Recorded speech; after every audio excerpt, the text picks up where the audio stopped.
O Israel. The call never died. From the south, the lost sheep rise.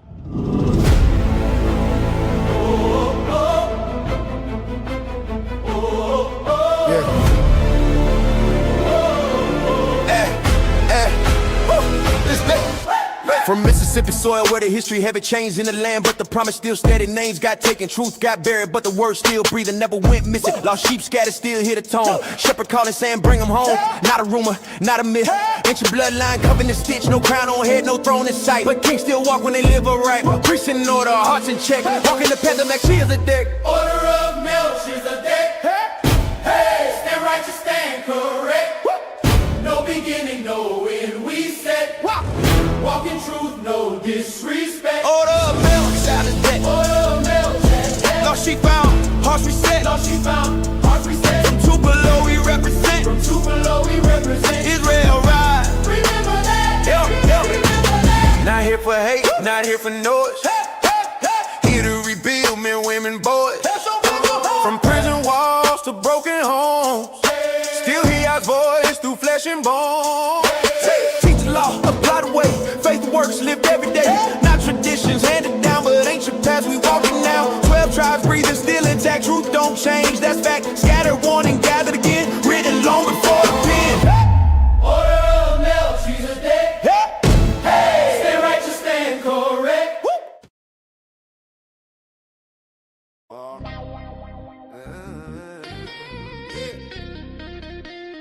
From Mississippi mud,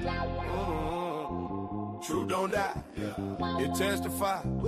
We moving with order. Delta dirt, hang out root. Truth in the soil, fire in the truth. Tupelo night, spirit don't sleep. Word still calling the lost sheep. Took our name, buried our sound. Truth stayed alive underground. We were scattered, now we aligned. Kingdom rise, awaken the mind. Stand up, this that order now. Woo! Stand up, we it up. We in order now. Woo! Truth too loud, bring it all. Can't ignore it now. Woo! Chosen rise, we rise. We restored it now. Yeah.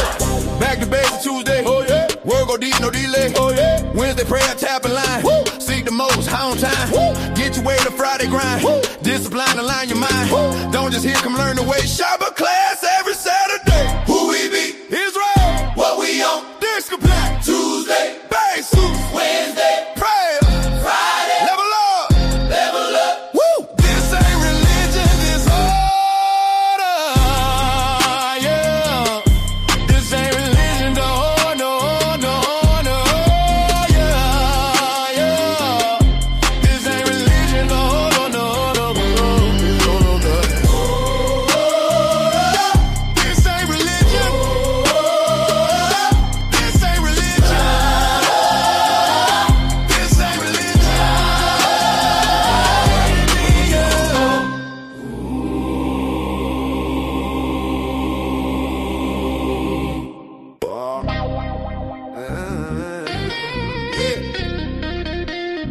From Mississippi mud, truth don't die, it testify. We moving with order. Delta dirt, hang out root. Truth in the soil, fire in the truth. Tupelo night, spirit don't sleep. Word still calling the lost sheep. Took our name, buried our sound. Truth stayed alive underground. We were scattered, now we aligned. Kingdom rise, awaken the mind. Stand up, this that order now. Woo. Stand up, we it up. We in order now. Woo. Truth too loud, bring it all. Can't ignore it now. Woo. Chosen rise, we rise. We restored it now. Yeah. Back to basic Tuesday. Oh yeah. Word go deep, no delay. Oh yeah. Wednesday prayer, tap and line. Woo. Seek the most, high on time. Woo. Get your way to Friday grind. Woo. Discipline, align your mind. Woo. Don't just hear, come learn the way. Shabbat class every Saturday. Who we be? Israel. What we on? Discipline. Tuesday. Basic. Wednesday. Prayer. Friday. Level up. Level up. Woo. This ain't religion, this order. Yeah. This ain't religion, no, no, no, no. Yeah, yeah. This ain't religion, no, no, no, no, no, no, no, no.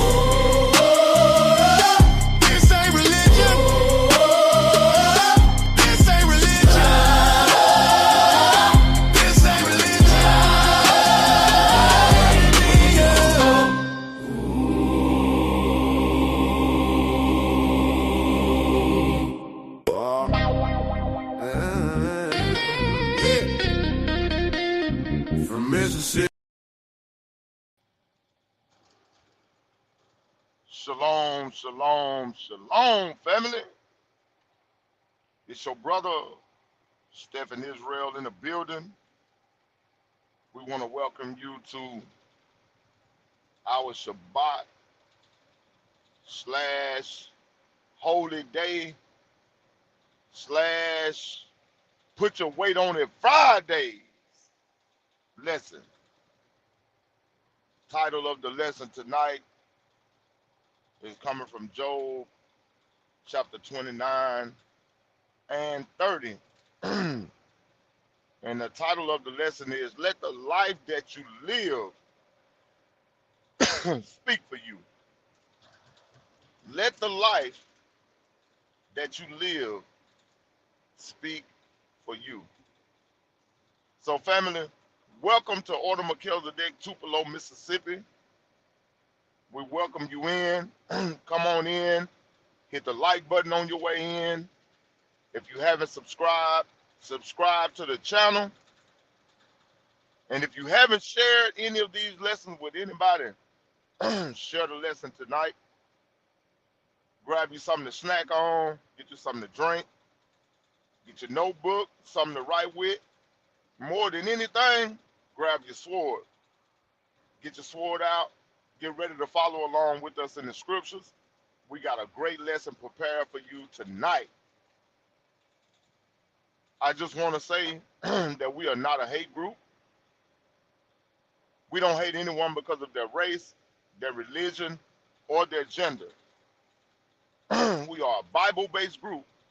We teach from the 1611 King James Version Bible, including the Apocrypha.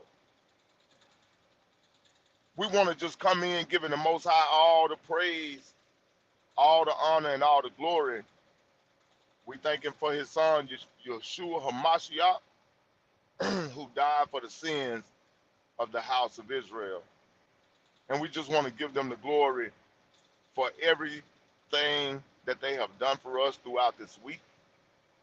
We thank them for their holy days. We thank them for the Passover. We thank them for the unleavened bread.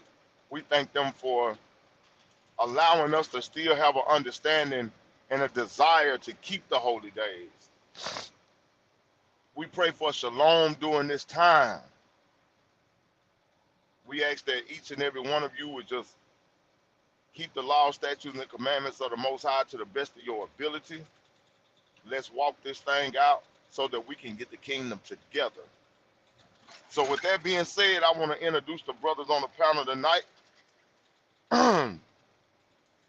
To my left, I got my brother Cortez, the chosen one in the building. Shalom, Hebrew. Shabbat shalom, my beloved brethren on the panel. Shabbat shalom to the family in the chat. Let's get it. All praises to the Most High. And to my bottom left, I got my brother, the young gunner in the building. None other than my brother, KG in the building. Shalom, Hebrew. Shabbat shalom, brothers and sisters. Shabbat shalom to my brothers on the panel. Shabbat shalom to my brothers and sisters in the chat. And welcome to Put Your Weight on It Fridays. Oh, All praises. whoa. I got it. Just get your scripts together, brother. I got it. And the Okay. and the speakers for the night, my brother, no other than Stephen in Yahuda Israel. Can we Man, put your claps on in the chat, y'all? Put your claps on in the chat. I'll That praise. boy I'll good. praise. That boy good. I'll praise. whatever. That boy good. Man, y'all brothers know the title of this lesson tonight. Let the life that you live speak for you is a very powerful title, because I want everybody to understand that the life that we truly live is the thing that speaks for us, brother Cortez. You know, when people see us, when they see us, Hebrew, We are supposed to be a reflection of what the law, statutes, and commandments look like in motion, in action. You know what I'm saying? And I got a question. Have any of y'all ever been respected by certain people in a season of your life, as the Christians would say? Have y'all ever been in a situation where you were respected? Mute up for me, brothers, if y'all don't mind. Have you ever been respected in a certain season of your life? And then certain things can transpire, and all of a sudden, you're being disrespected in the next season of your life. Or should I say, when you're up, people respected you. But oh Lord, when the storms come, when the trials and tribulations of life come through and knock you down, when the 20s ain't spinning no more, when the bottles not popping anymore, when you went from a Mercedes Benz to barely getting in, when you went from a 6-bedroom home to living in a 1-bedroom apartment, the respect level seems to change a little bit. Have you ever been in a time in your life where your money was in abundance, but a trial came and took all your finances? Sometimes even the people that you live under the same roof with and that you lay with every night, they change on you when your finances, when your money start looking funny. Can I get a witness? Yes, sir. Yes, sir. Yes, sir. Bring it out, brother. Bring it I out, just brother. want to know, have people ever listened to you and everything you said, Brother KG, they hung on your every word? Every word you speak, it was like they were just hanging on your every word because your words was like honey to their lips. But then something happened, and now when you talk, your words don't mean anything anymore. Now, when you try to speak, everybody seems to ignore you. Now, your words are not like honey, they have become like vinegar. They have become cast oil before them. There was a time when we had influence and people were influenced by our actions. And then all of a sudden, out of nowhere, nobody values your influence anymore. It has seemed to become that you're not the same person that you used to be. Not because, Brother Cortez, that you changed,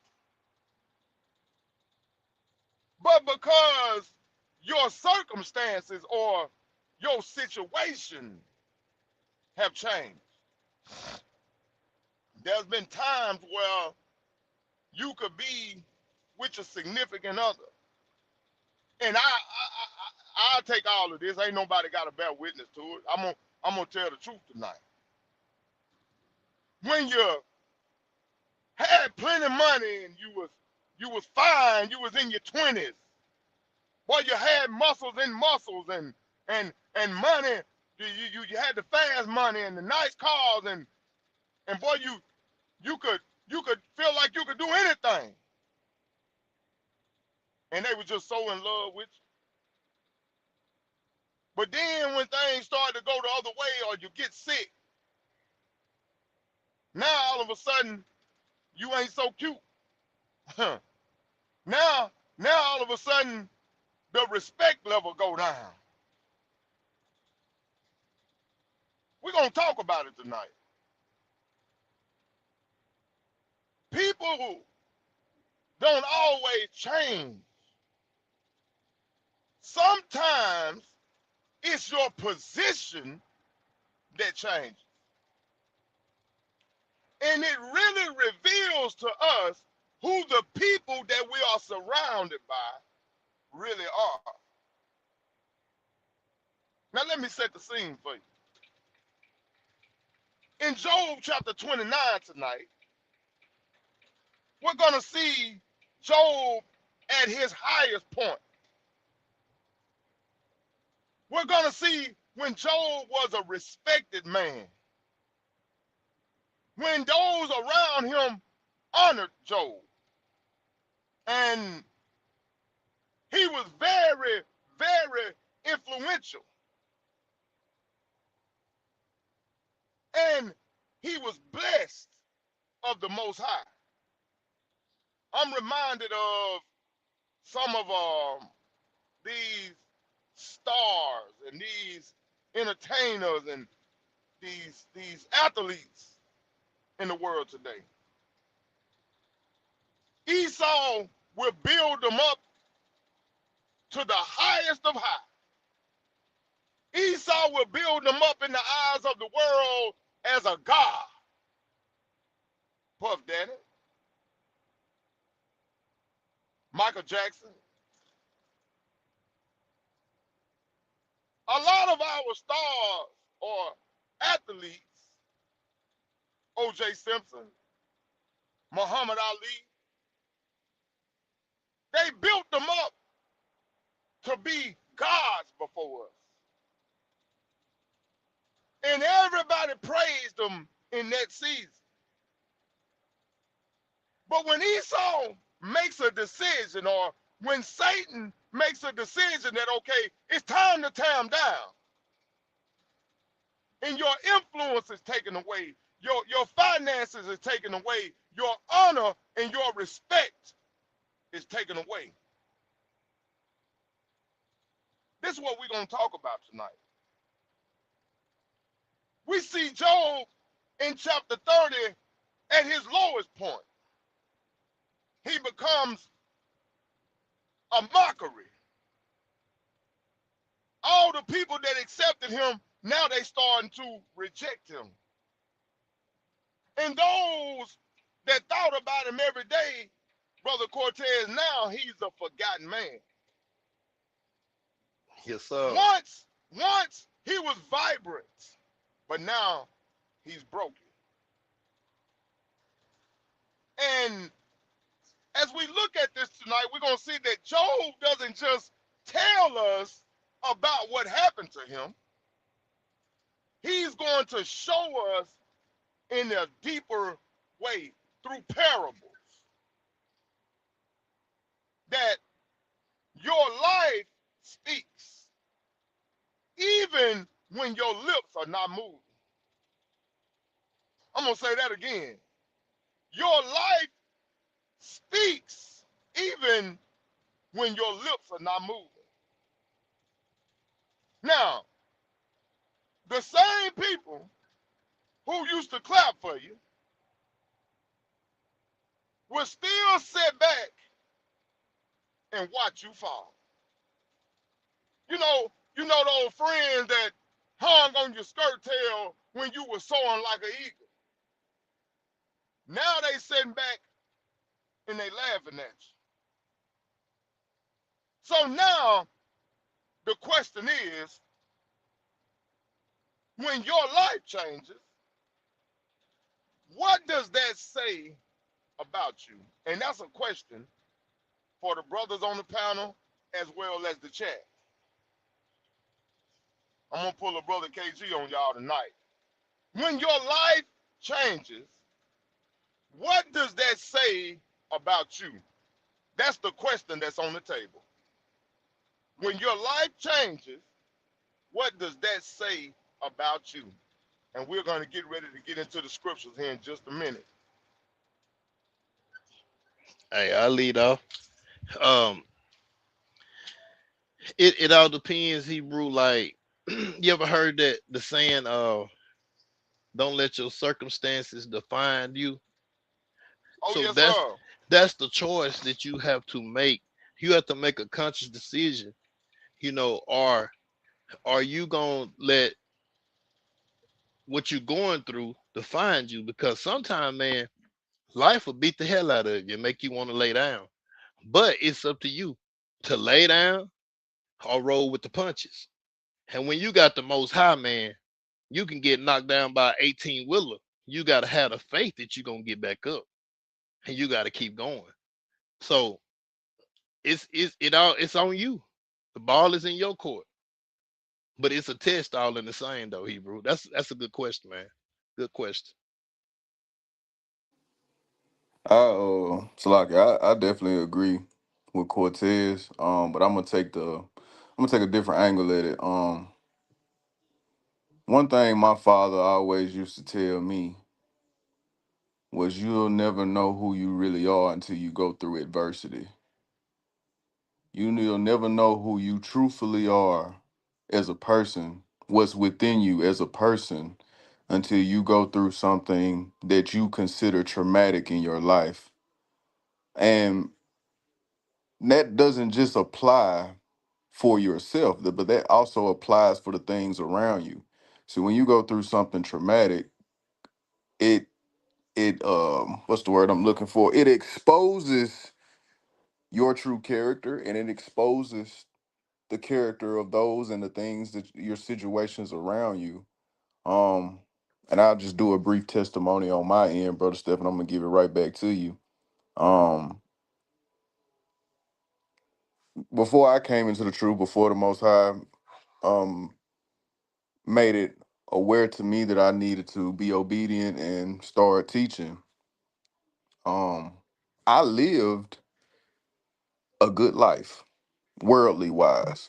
I had everything that you were saying, brother Steph. Like everything was going good for me. I had money, I had cars, everybody loved me. Soon as I got into my situation, everybody started leaving one by one. Only a few people stayed, my family, my rib, but everybody else, the Most High just started pulling them away from me, started showing me their true colors.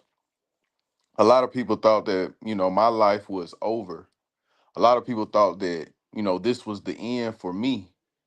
And just like the things that Job goes through in his book, I went through those things. As far as people talking against you, downing you, the same people, like you said, brother Steph, be the same people that was rooting for you, the same people that was a listen to you every whim, every word that came out your mouth was like honey to them, just like you said. But when I got into that trouble, all my friends left me. Half of them talked about me to my face. Well, not to my face, but behind my back and on social media. Um, when my rib became pregnant with my first son, um, a lot of people was telling her that because she had got into trouble with me, but a lot of people was telling her that she was gonna have my first child in prison. A lot of people quit dealing with me because of my son. And for like 6 years, I went through this. But I learned something about myself in the midst of that. I learned not to give up. I learned, which I never really gave up on anything anyway, My my mother will tell you the only thing I probably ever quit in my life was basketball, but that's neither here nor there. But though that 6 years of adversity that I went through, um, I had people trying to kill me. Um, I had lost all the money that I accumulated. I had to start all the way over from nothing. I could have gave up. I chose not to. I could have ran back to those same people that was I thought were my friends, but I realized that they were just good timers. And I ain't gonna keep going on and on about it, but to make the story short, I overcame these things eventually. It took time, but I overcame them. The moral of the story is that, like I said earlier, you won't know what true adversity, you won't know what you're going through until you face true adversity. You won't know who you are and what you are capable of until you face true adversity. But I digress. All praises to the Most High. All praises, Hebrew. Man, powerful testimony. Powerful testimony. I pray that that testimony that you just gave was a blessing and an inspiration to somebody.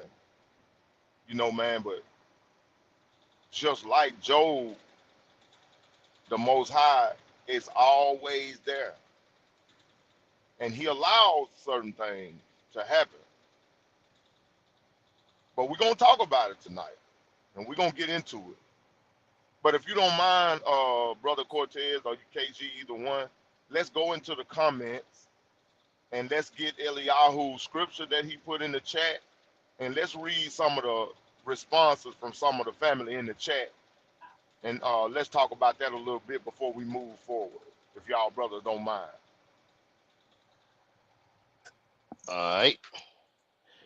Let's get that Ciroc. What is that? Ciroc 12, 8 through 9. Yes, sir. All right. 12 verse 8, and it reads, a friend cannot be known in prosperity. An enemy cannot be hidden in adversity. In the prosperity of a man, enemies will be grieved. But in his adversity, even a friend will depart. All praise to the Most High. And that's Yes, true. sir. Mm-hmm. That's true. Hey, read that one more time, Cortez. All right. A friend cannot be known in prosperity. And an Stop. enemy, okay. Stop right there. The reason why a friend cannot be known in prosperity is because of what Brother KG was just talking about in his testimony.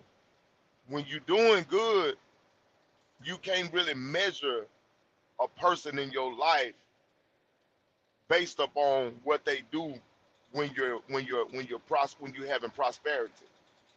You can't really gauge a friend, a true friend, when you're doing good. Finish that. And brother Mikael, if you can hear me, if you don't mind, I forgot to send the link to brother Yeti and brother and Uncle Eliyahu. If one of y'all don't mind, can y'all share that link with them? I forgot to send it. I apologize to y'all. I've been had a lot going on today. But finish that script, Cortez. All right. And an enemy cannot be hidden in adversity. And the prosperity of a man, enemies will be grieved. But An in his enemy cannot be hidden in mhm. adversity. You know why an enemy cannot be hidden in adversity, brother KG? Cause they Because was when a already. Go ahead. Go ahead. no, go ahead, bring it out. I asked you the question, bring it out. Because an enemy is not hiding their true intentions of how they feel about you. And also, even that friend that pretended to be your friend but really is your enemy, when you Mm-hmm. start to go through stuff, they gonna reveal their hand. Mm-hmm. That's right. That's what they you gonna figure out right then. Okay, this person been my enemy the whole time. Mm-hmm. Finish that out, Cortez. All right. But in adversity, even a friend will depart.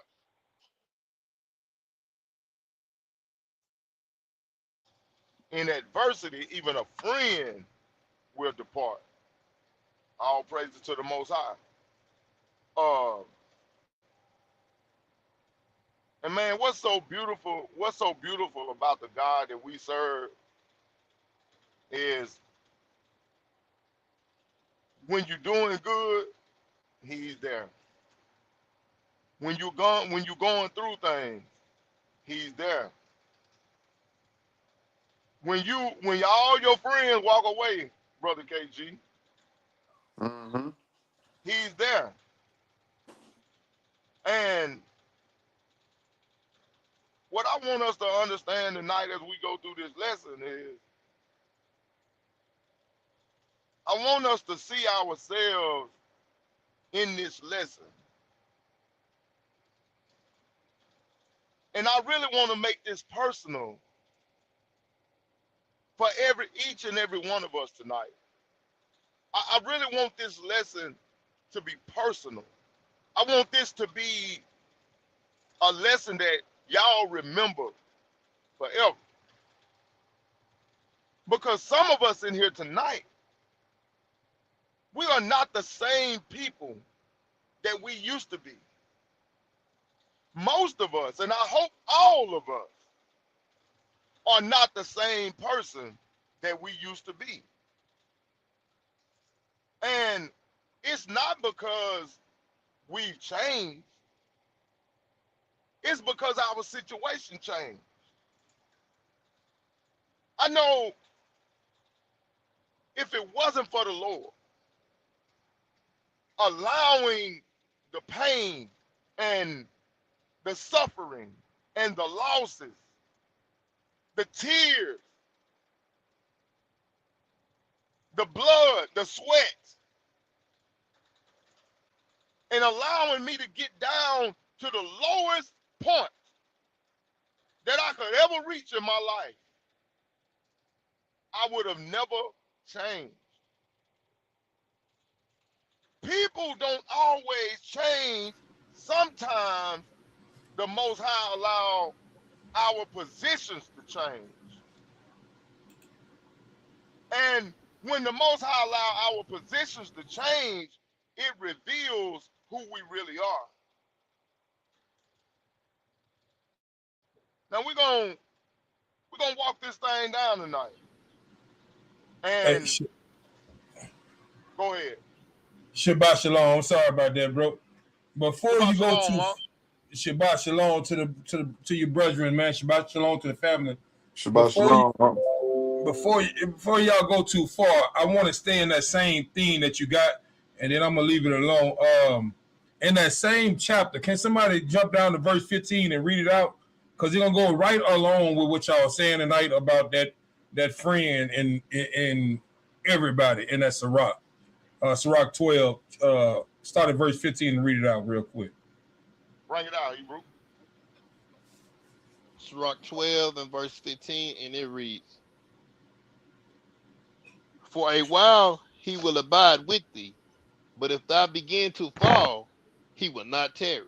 Y'all hear that? That's what Brother KG was talking about earlier when he gave his testimony.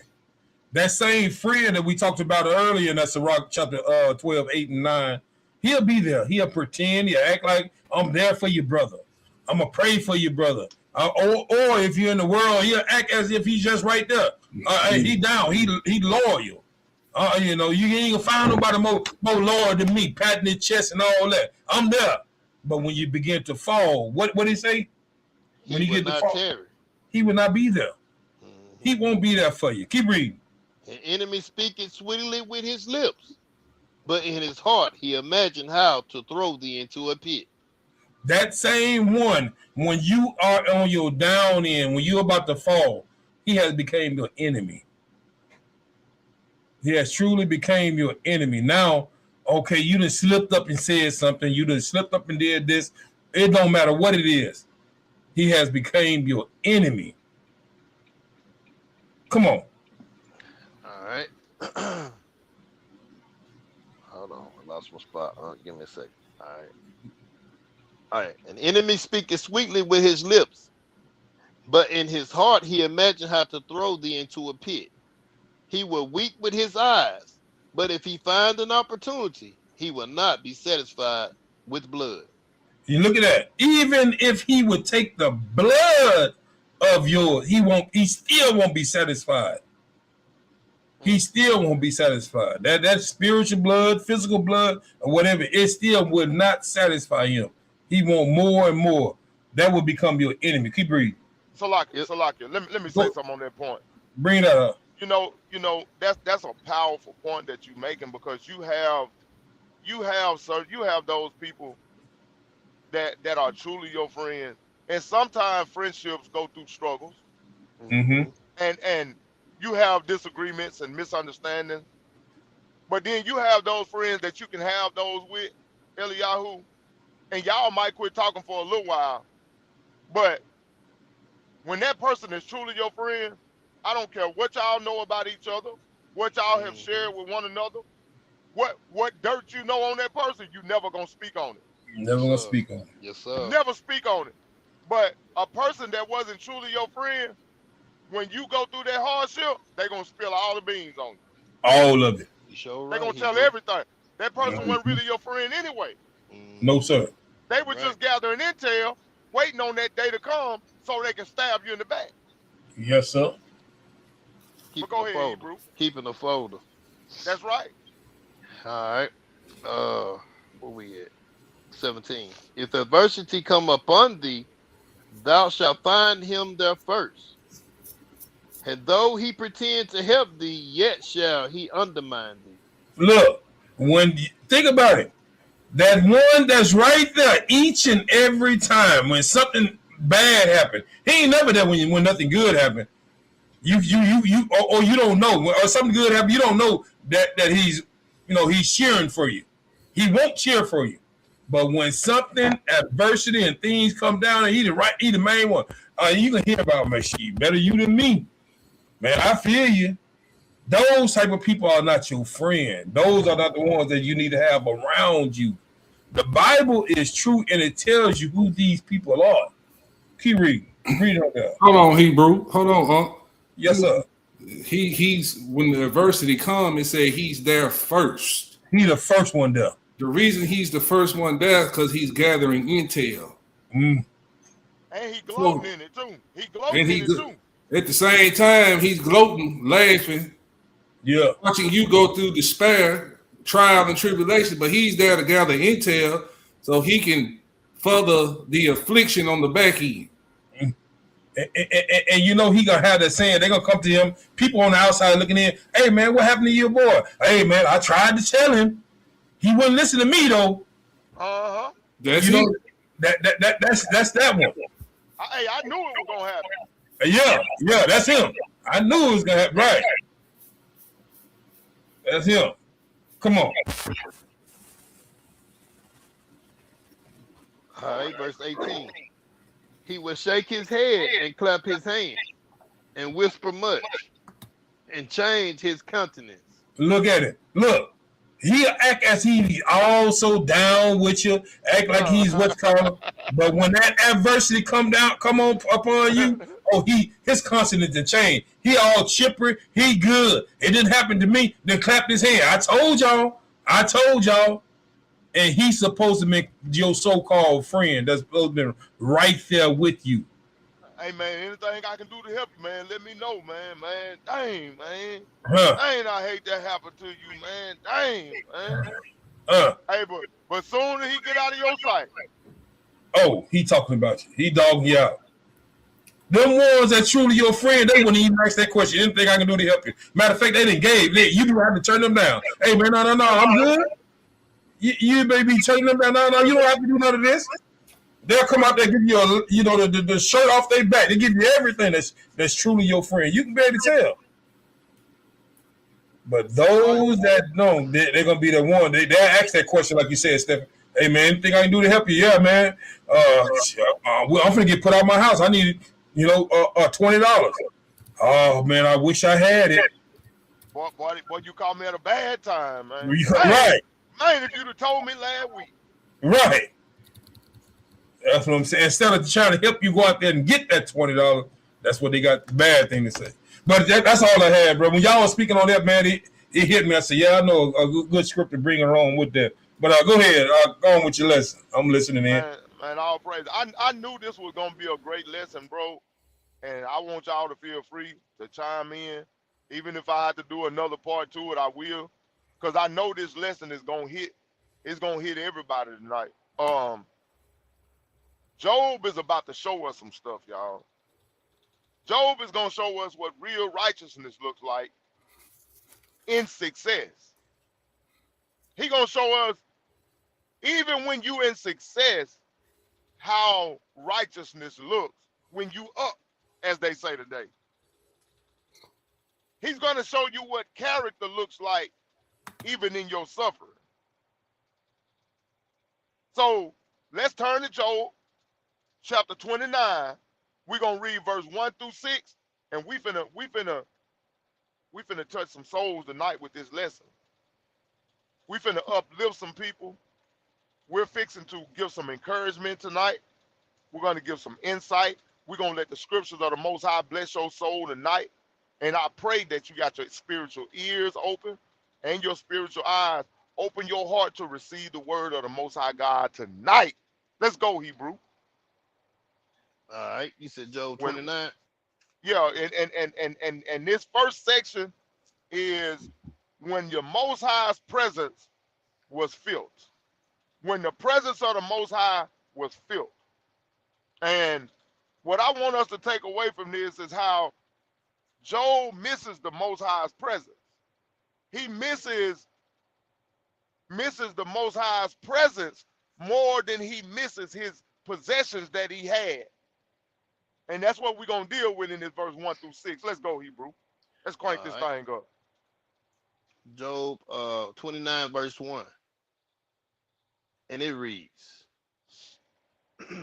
Moreover, Job continued his parable and said, Oh that I was in months past, as in the days when God preserved me, when his candle shined upon my head, and by his light I walked through darkness. Stop right there.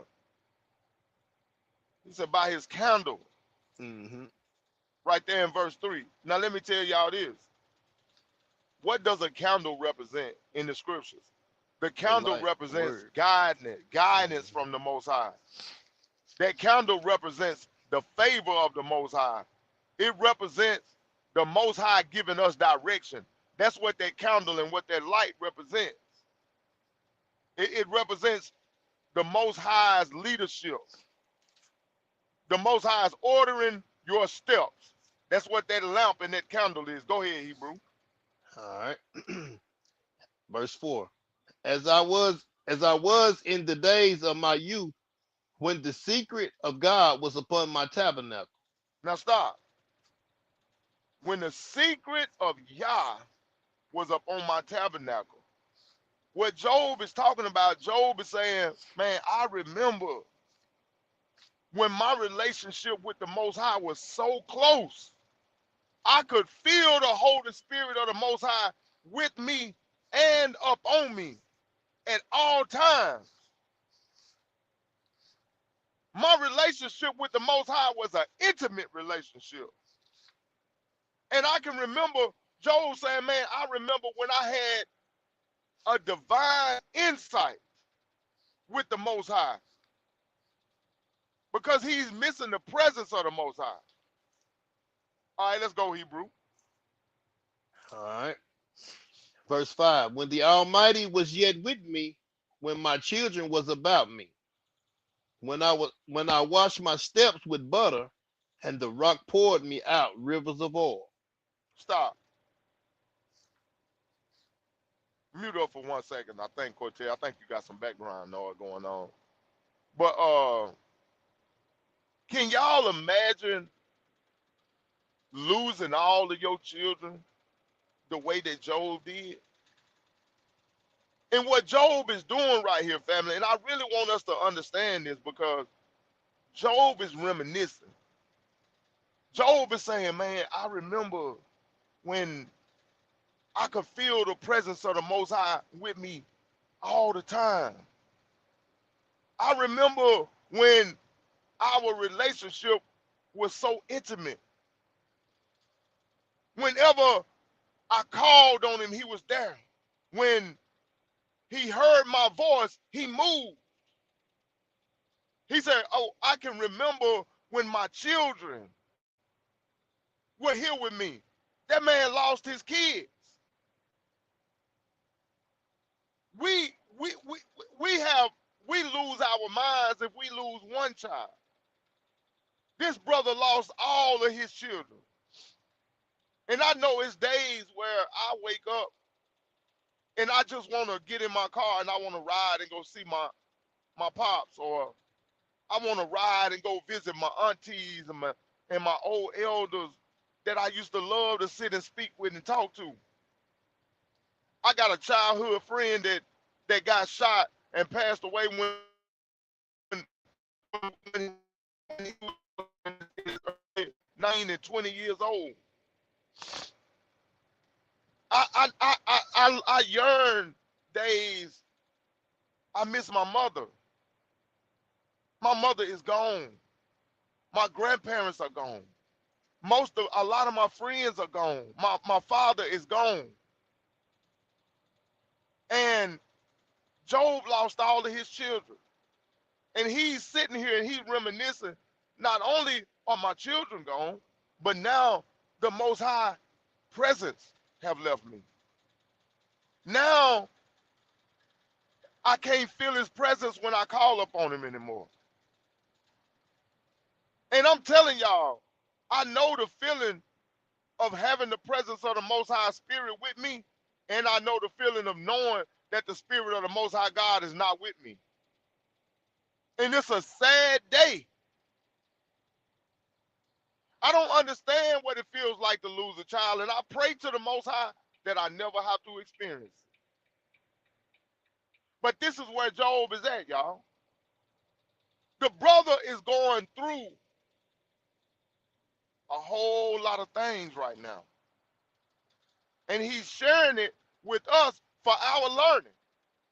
Job said, man, I remember when my children were by my side. I often think about when my children were young and we played football and we got out in the yard and we would wrestle in the living room, and man, those are times that put a smile on my face.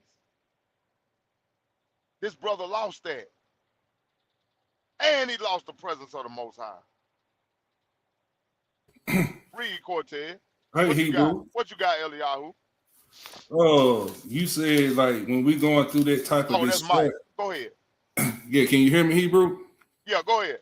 You said when we were going through, when you went through that loss of family members, you said you didn't feel the presence of the Most High. Is that correct?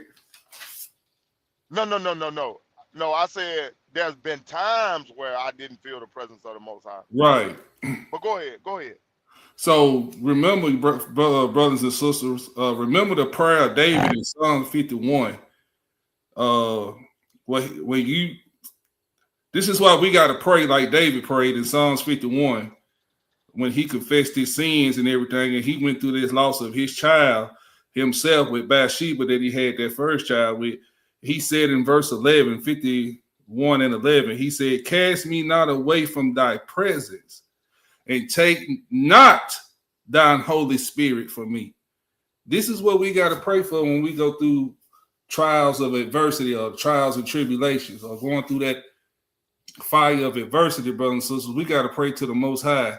Whatever it is, whether it be death of children, loved ones, or anything, we got to ask that the Most High take not his presence away from us and take not his Holy Spirit from us in those times of despair. Go ahead, Hebrew. I just want to bring that out. See, Mike, man, I appreciate you saying that. And I want to say this, thinking about Job, it makes me understand that having the presence of the Most High is more than knowing every precept. Having the presence of the Most High is more than speaking Hebrew. Having the presence of the Most High God is more than being the most knowledgeable person in the room. See, The spirit of the Most High God gives you love and compassion and long suffering and a peaceful spirit, and you got a heart of love of people, and it causes you sometimes to cry.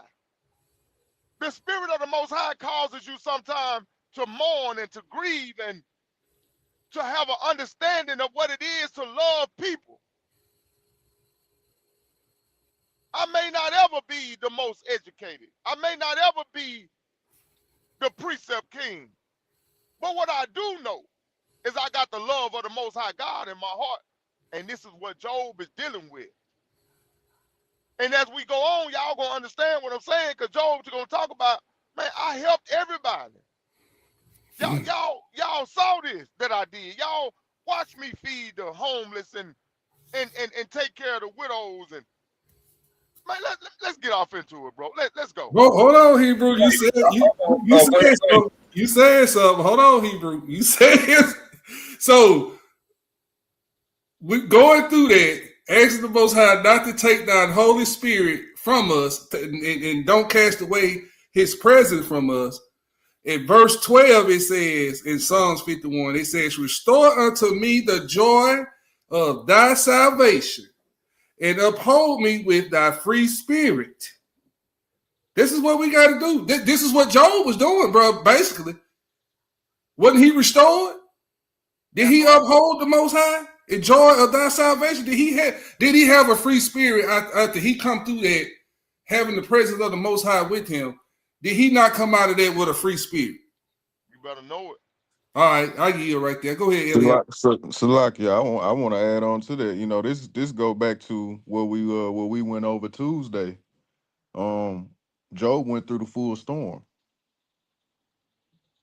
Job went through the full storm and overcame it. He lost everything.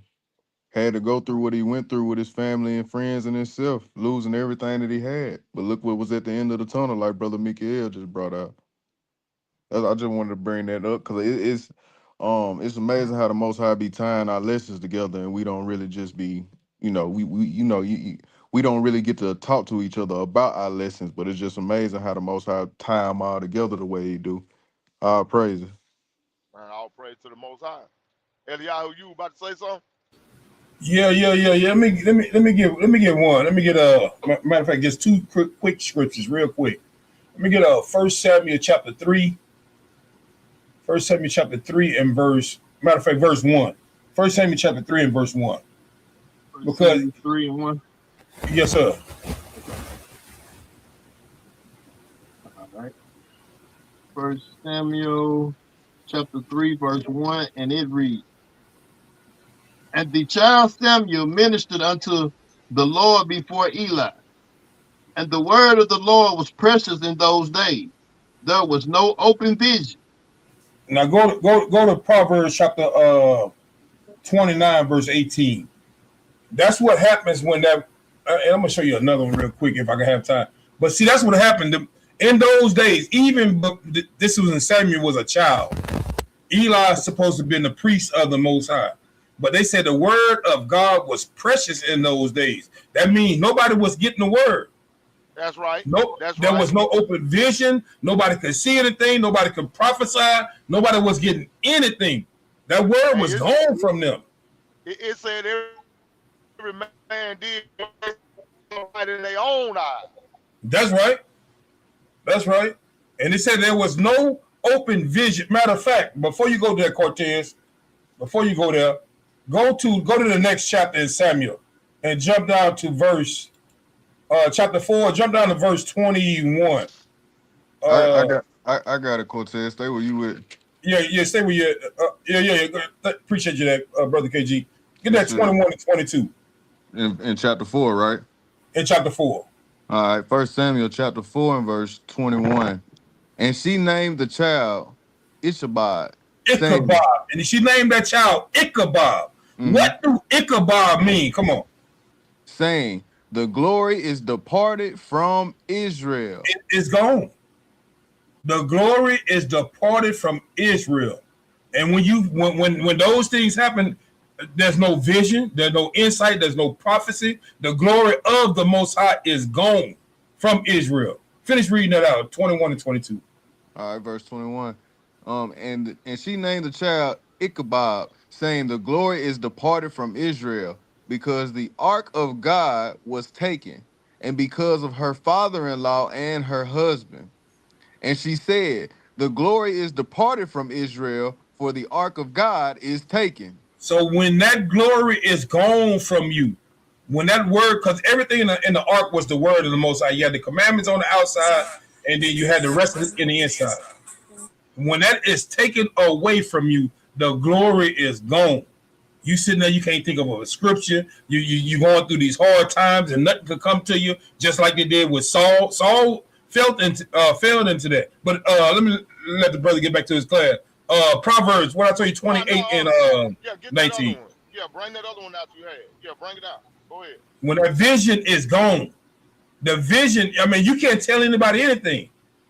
But go ahead with the Proverbs. I think it was 28 and 19. Proverbs 28:19, and it reads. No, I'm sorry. 29 and 18. That's my bad. 29 and 18. I had lost it. I had went to the other one. Okay, but I got it. 29 and 18, and it reads, "Where there is no vision, the people perish. But he that keepeth the law, happy is he." Happy is he. When we read that, when that vision was gone, they said there was no vision of the Most High in those days. The word of the Most High was precious in those days. So when the vision is gone, the people perish. That's when that glory has departed from you. That's when we can't feel it anymore. Saul went to a witch because the Most High spirit was gone. What we just read in Mikael brought it out that 51 and 11. That Psalms 51 and 11. That is gone away from us. And now you're going to try to seek other means of it.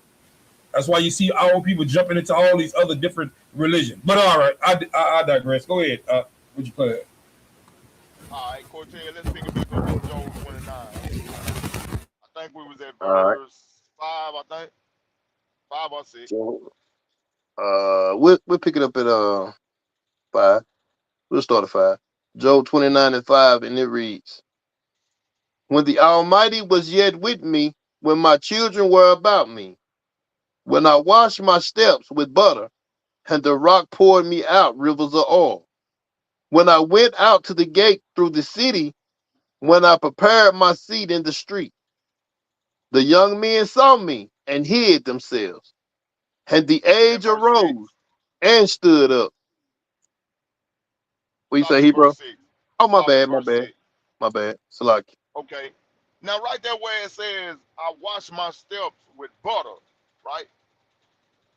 What that's speaking about is the abundance that the Most High had given Job, right? He had an overflow of finances, an overflow of cows and goats and money. He had it in abundance. That's what he's talking about when he say, "Wash my steps with butter." He was blessed of the Most High. His candle shine upon his head. Now, when we read that right there, when it say that candle shine upon his head, that's not literal. That's not talking about a candle, him standing up there with a candle lit holding up over his head. That ain't what he's talking about. He's talking about how the Most High is clearly leading him. He's making us see this was a time when my life made sense to me. And when I made a decision, it was blessed by the Most High. This was a time when everything just flowed for Job. And Job is not understanding why the presence of the Most High is gone, y'all. Y'all brothers got anything? Hey, Salaki. Hey, reading that verse right there in Hebrew, it made me think about that movie, Baby Boy. I didn't understand what he meant when he said this statement, but I understand it now. When the stepdaddy said he was talking to him about guns and butter, I was like, what is he meaning by guns and butter? So I see what the butter is. You see what I'm saying? If that Oh makes yeah, sense, oh yeah. Yes, sir. Yes, sir. I get it. it make Yeah, man, it all make a praise. whole lot of it make a whole lot of sense to me now, bro. And that movie, oh. But yeah, I just had to say that. My bad. Man, all praise to the Most High. I want All that right. butter. You ain't by yourself. All right, let's go. Let's read verse 7 through hold on one second. Verse 7 through 12. All right. When I went out to the gate through the city, when I prepared my seat in the street, the young men saw me and hid themselves, and aged arose and stood up. The princes refrained talking and laid their hand on their mouth. The nobles held their peace, and their tongue cleaved to the roof of their mouth. Hey, When, start that from the top, bro. Start that over again. all right. When I went out to the gate through the city, when I prepared my seat in the street, the young men saw me and hid themselves, and the aged arose and stood up. The princes refrained talking and laid their hand on their mouth. The nobles So held Job, their so huh? so so Job is saying, y'all remember earlier when I said when you spoke, people paid attention to what you said. Mm-hmm. When when Yes, when sir. when you had something to say, they hung on your every word. Uh-huh. Mm-hmm. This is what Job is talking about.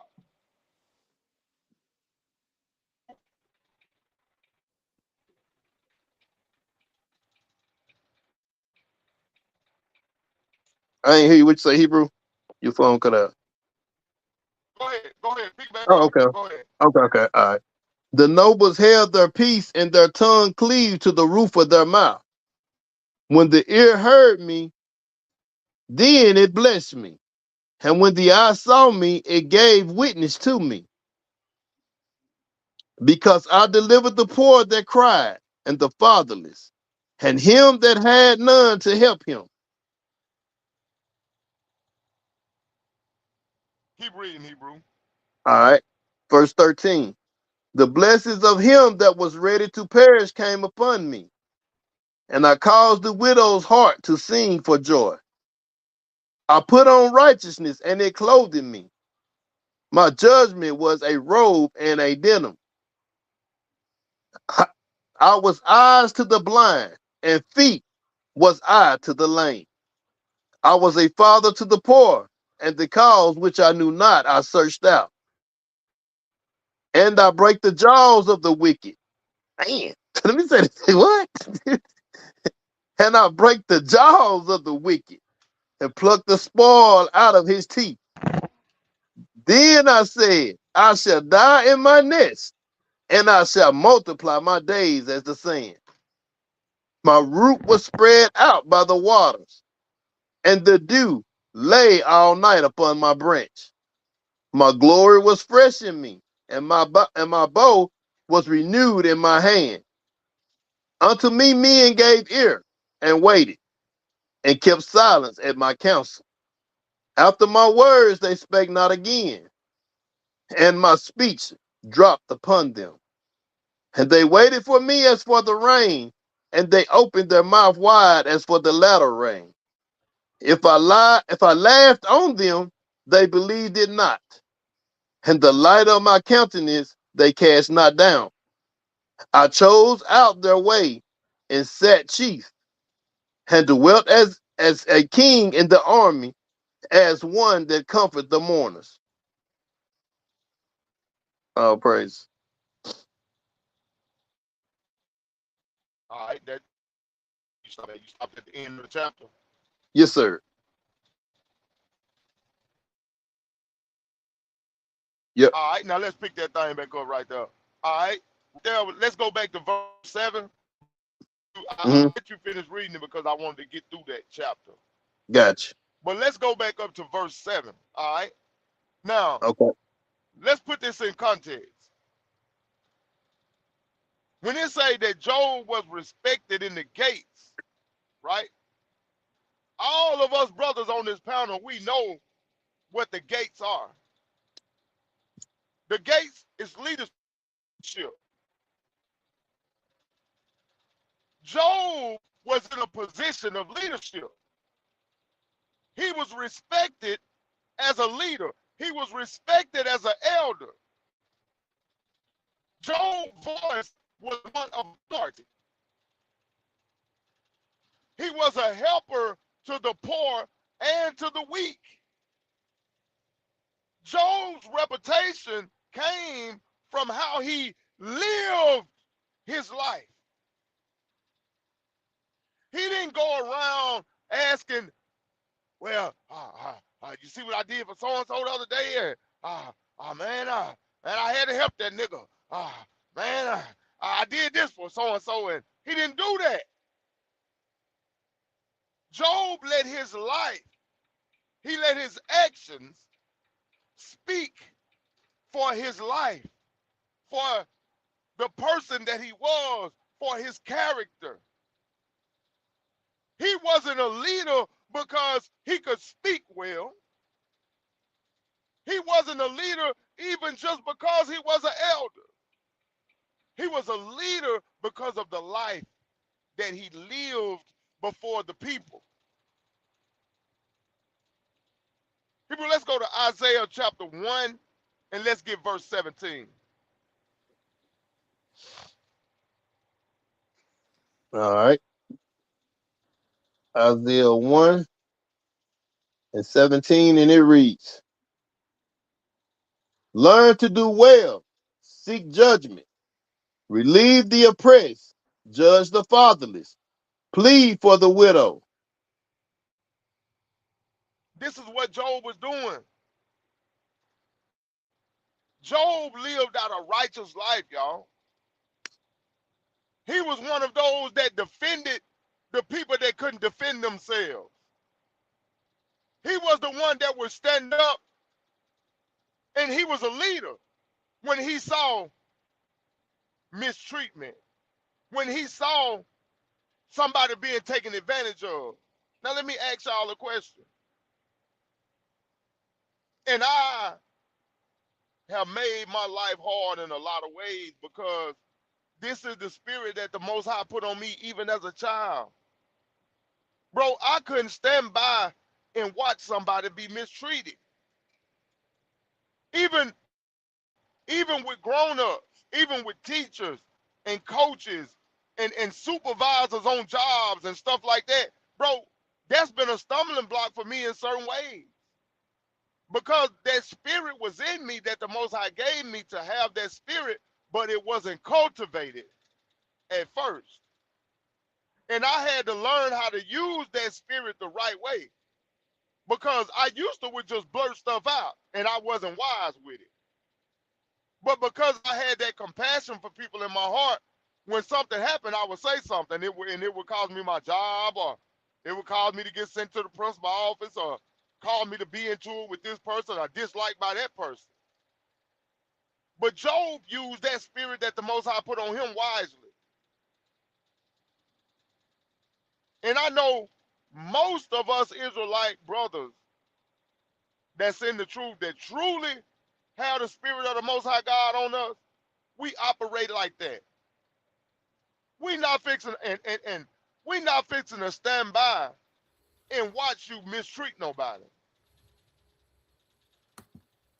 We just not gonna do it. Especially a child, a sister, or an elder. We not gonna let you do that without saying something. What you got? Hey, the Most High is real big on that that Isaiah 1 and 17 that's on the screen, Hebrew. Learn to do well, seek judgment, relieve the oppressed, judge the fatherless, plead for the widow. KG, can you go to Jeremiah 22 and 3 All right. and read to 16? All right. 23. I'm sorry, 20, not I mean Jeremiah 22 and 3. I'm sorry. You still want to read the 16? No, don't read the 16. I don't know why. I just want 3 and verse 16. Okay. All right. So, all right, I got you. Jeremiah chapter 22 and verse 3. Thus saith the Lord, execute ye judgment and righteousness, and deliver the spoiled out of the hand of the oppressor, and do no wrong, do no violence to the stranger, the fatherless, nor the widow, neither shed innocent blood in this place. So this is in the time of Jeremiah in Babylon. He said, execute judgment and righteousness. Now listen to what he say right there in this second clause. He said, deliver the spoil out of the hand of the oppressor, and do no wrong, do no violence. Now, how are we doing that today, Brother Stephen, Brother KG, Brother Eliyahu? Ain't we delivering our people from the oppressor through the word of the Most High without doing any violence? Yes, sir. That's right. Ain't we comforting the fatherless when we do the alms deed, like we do the book bag good way, those that are less fortunate in our community? That's right. Don't we look after our widows that's up in age, their husband is going on to a better place? Don't we do the yard work and something need to be done around their house? Don't we do that? Yes, sir. Yes, sir. And we surely don't shed innocent blood, spiritually or physically. So these are very, see, when you look at these scriptures throughout the Bible, the Most High is very big on that. I got one more precept. Go to Psalms 82, 3 and 4.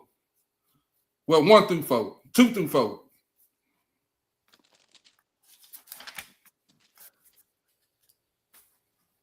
Two through four. Yes, sir. Psalms 82, 2 through 4. Psalms chapter 82 and verse 2. How long will ye judge unjustly and accept the persons of the wicked? Salah. See, that's our problem in the black community. Respect of a person. Always, we are very big on glorifying the wickedness. It's a thing in our community where we glorify those that went to jail. And when they get out, our people glorify that. Mm-hmm.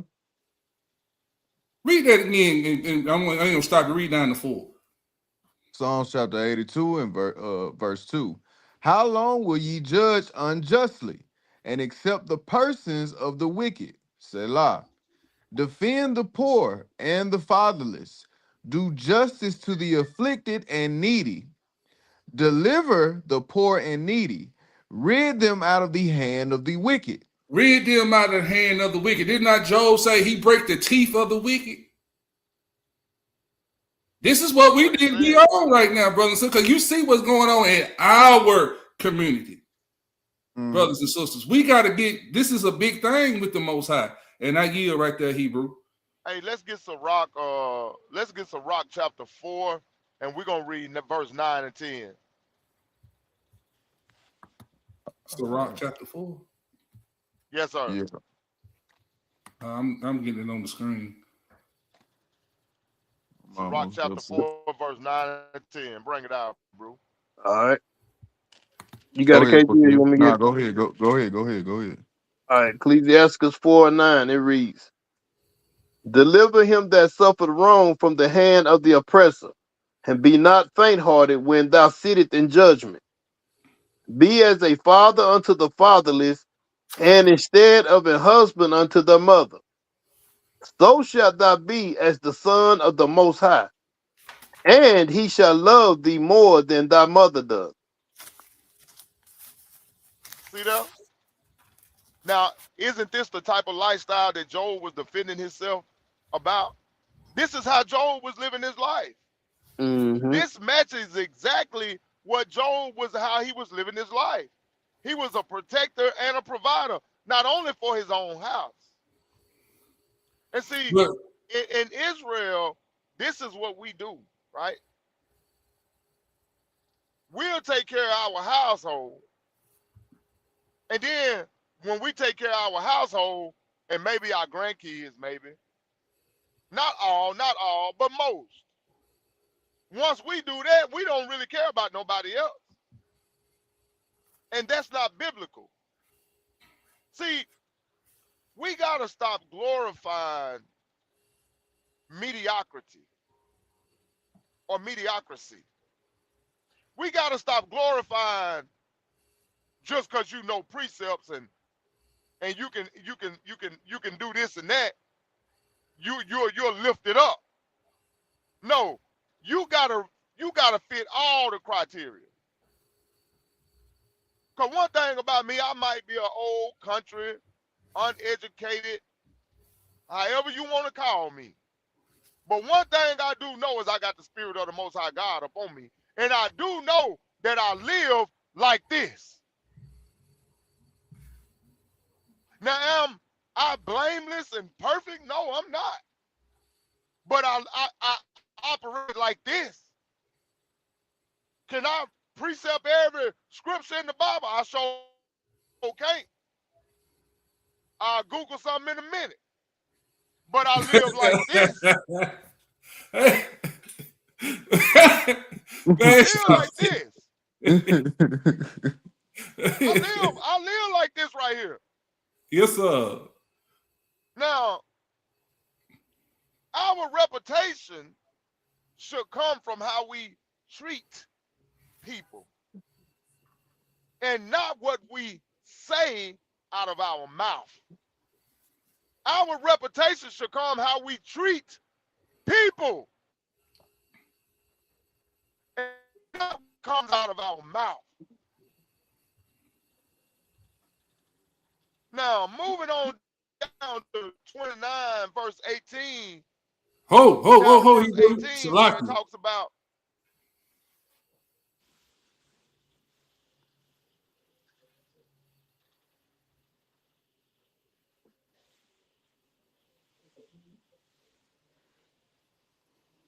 hello?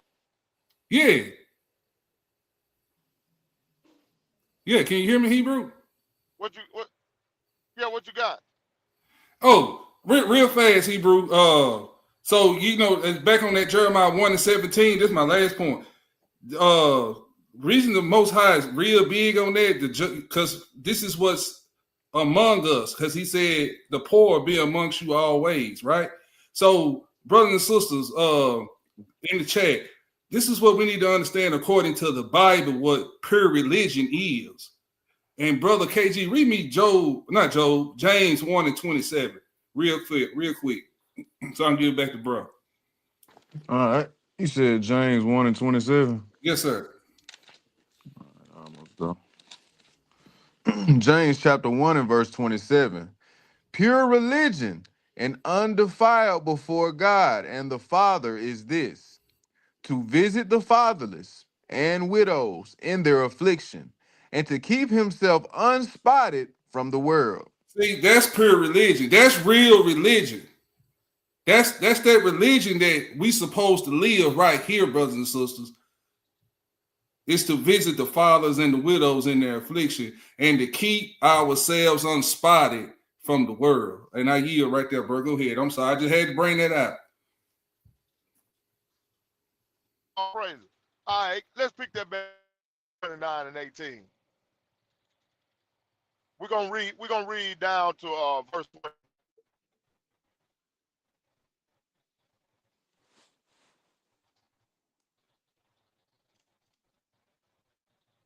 Okay, I'm thinking Cortez still on here with us. Hold on, let me get it.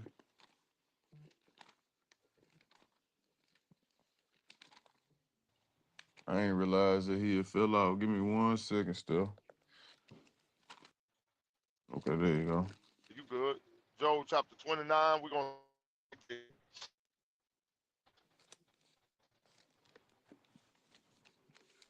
Job 29 and 18. All right. Job chapter 29 and verse 18. Then I said, I shall die in my nest, and I shall multiply my days as the sand.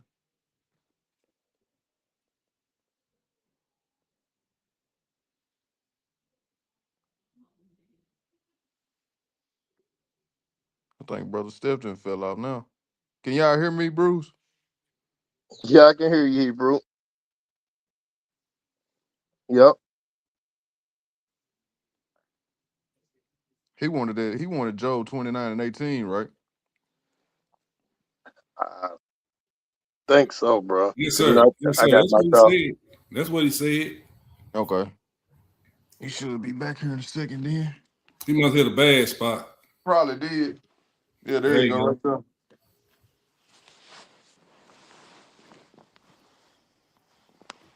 All right, my bad, bro. I got knocked off. You good? I'm at that Job 29 and 18. You want me to read it again? Yeah, read it again for me. Job chapter 29 and verse 18. Then I said, I shall die in my nest, and I shall multiply my days as the sand. Yeah, read down to 20, Hebrew. Okay.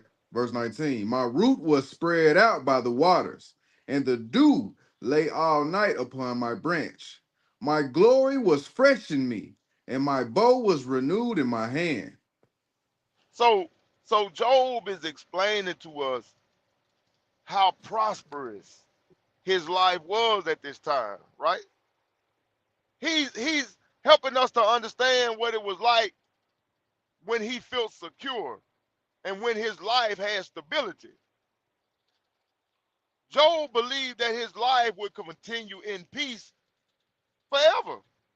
Because why would he have to suffer, right? Like, he keeping the commandments, bro. The scriptures say that Job was an upright and a perfect man, right? That's right. So Job looking at his life like, man, I'm doing what the Most High tell me to do.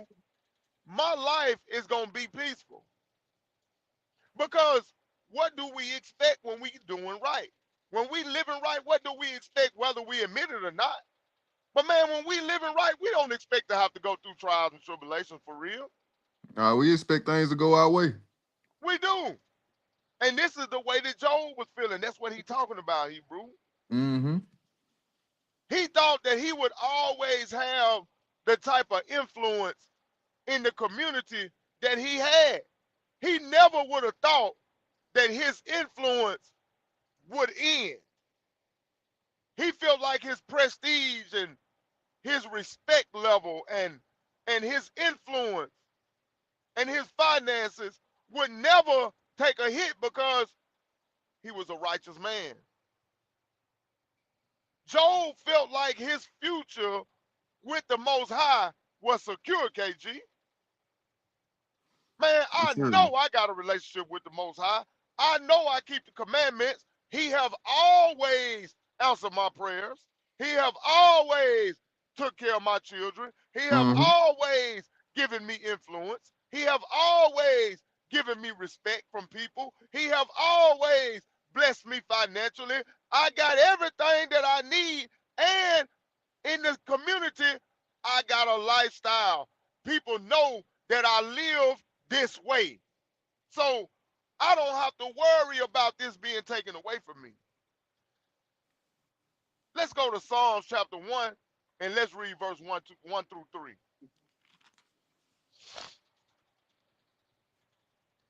All right.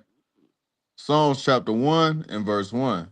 Blessed is the man that walketh not in the counsel of the ungodly, nor standeth in the way of sinners, nor sitteth in the seat of the scornful, but his delight is in the law of the Lord. And Stop. in This is what Job was thinking, y'all. Because you heard what that scripture just said. Blessed is the man that don't walk in the ways of the scornful. So Job felt like he was going to forever be blessed. Because he know he was keeping the commandments. Go ahead, bro. but his delight is in the law of the Lord. And in And his Job law, knew that his delight was in the laws of the Most High. Because he kept Mhm. them. Read, Hebrew. And in his law doeth he meditate day and night. And he shall be like a tree planted by the rivers of water, that bringeth forth his fruit in his season. His leaf also shall not wither, and whatsoever he doeth shall prosper. This is what Job was expecting. He wasn't expecting to have to go through this. Hebrew, go to Wisdom of Solomon chapter 8 and read verse 10.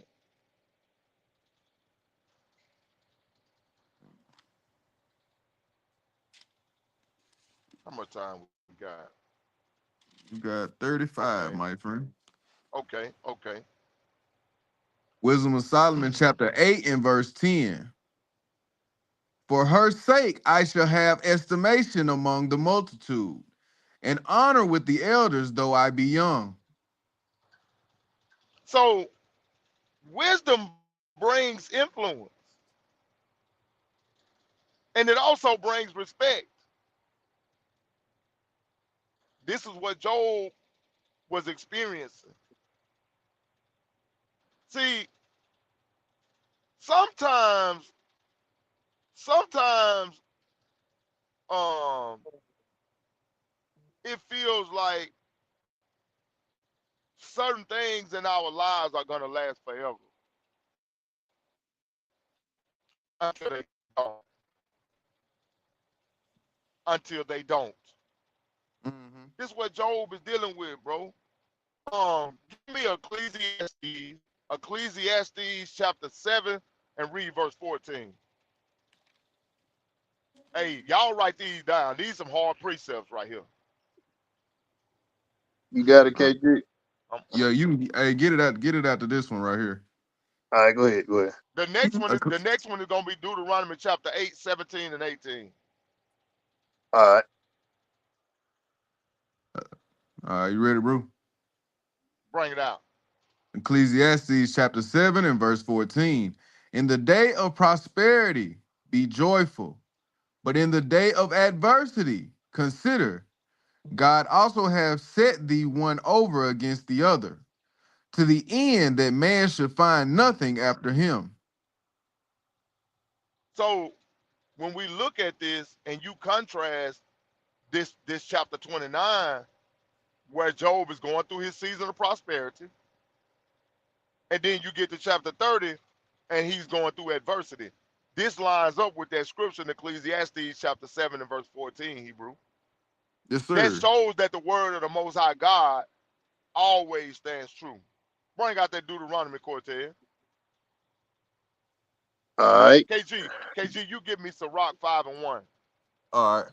Deuteronomy 8 and 18, and it reads, But thou shalt remember the Lord thy God, for it is he that giveth thee power to get wealth, that he may establish his covenant, which he sware unto thy fathers, as it is this day.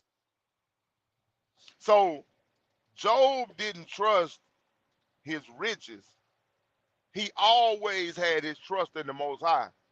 But because he was a commandment keeper, he felt like this would never happen to him. Now, before we go on to chapter 30, I just want to say, um, our life will speak for us, whether it be good, Cortez, or whether it be bad. When you're blessed, when you are respected, and when everything is going right for you, the question you need to ask yourself, are you living in a way that's worth being remembered? Yes, sir. When everything is going right for you, everything lining up, the sun shining just right, your rims blinging just right, your old lady treating you right, everything in your life is going good. Your children healthy, they making good grades, your finances straight, your health good, you praying every day, you know, and you're feeling like you on point. Ask yourself a question. Am I living in a way that I want to be remembered by this? Am I living in a way that's worth being remembered? Is the life that I'm living worth being remembered by people when I'm gone? What will people say about me when I'm gone? What will the life that I have lived before the people that have been around me, what will it say about me when I'm gone? What will it say?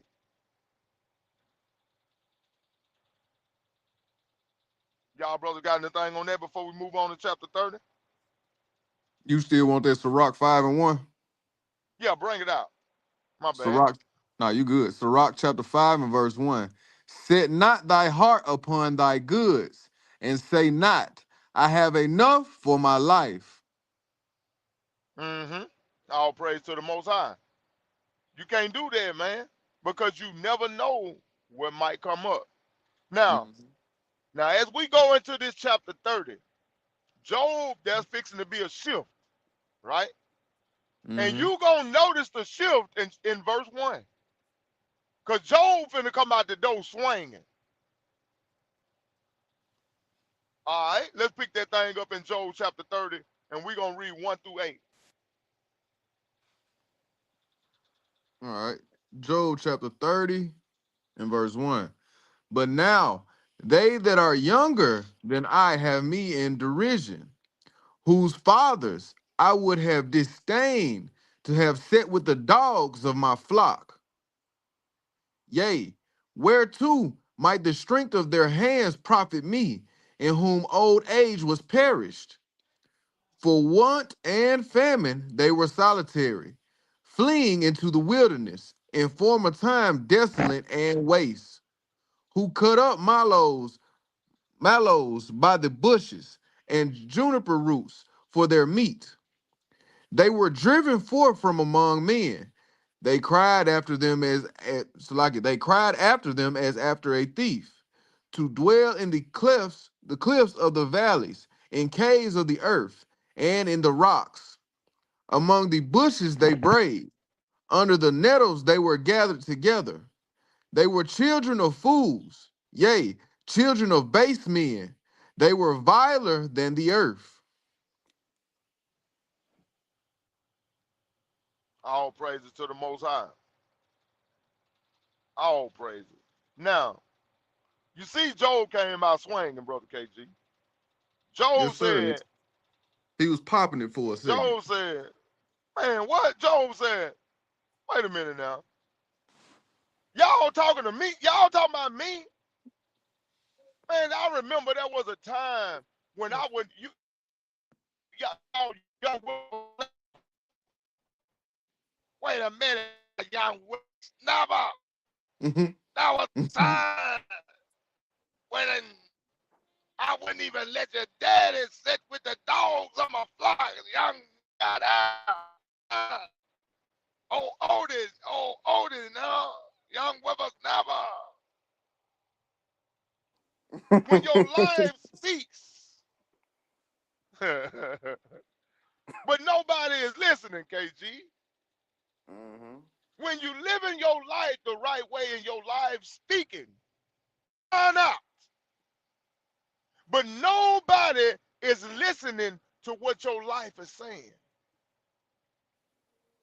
They see you an upright man. They see you a just person. They see that you honest. They see that you love people. They see that you do charity. They see you faithful to your family. But it means nothing. They see that you go to Shabbat class. They see that you keeping the commandments. They see that you got love in your heart and compassion. It ain't speaking to them, KG. Yeah, You're they right, bro. see the Lord moving in your life. They see that it's something about you that sets you apart, but it ain't talking to them. When they try to get you riled up and they scandalize your name and they try to provoke you to anger, but your life speaking for you, they ain't listening. When you walk away and allow them to feel like you're a coward, when they talk about you like a dog and you don't say nothing, because you letting your life speak for you but they ain't hearing it. They ain't hearing it.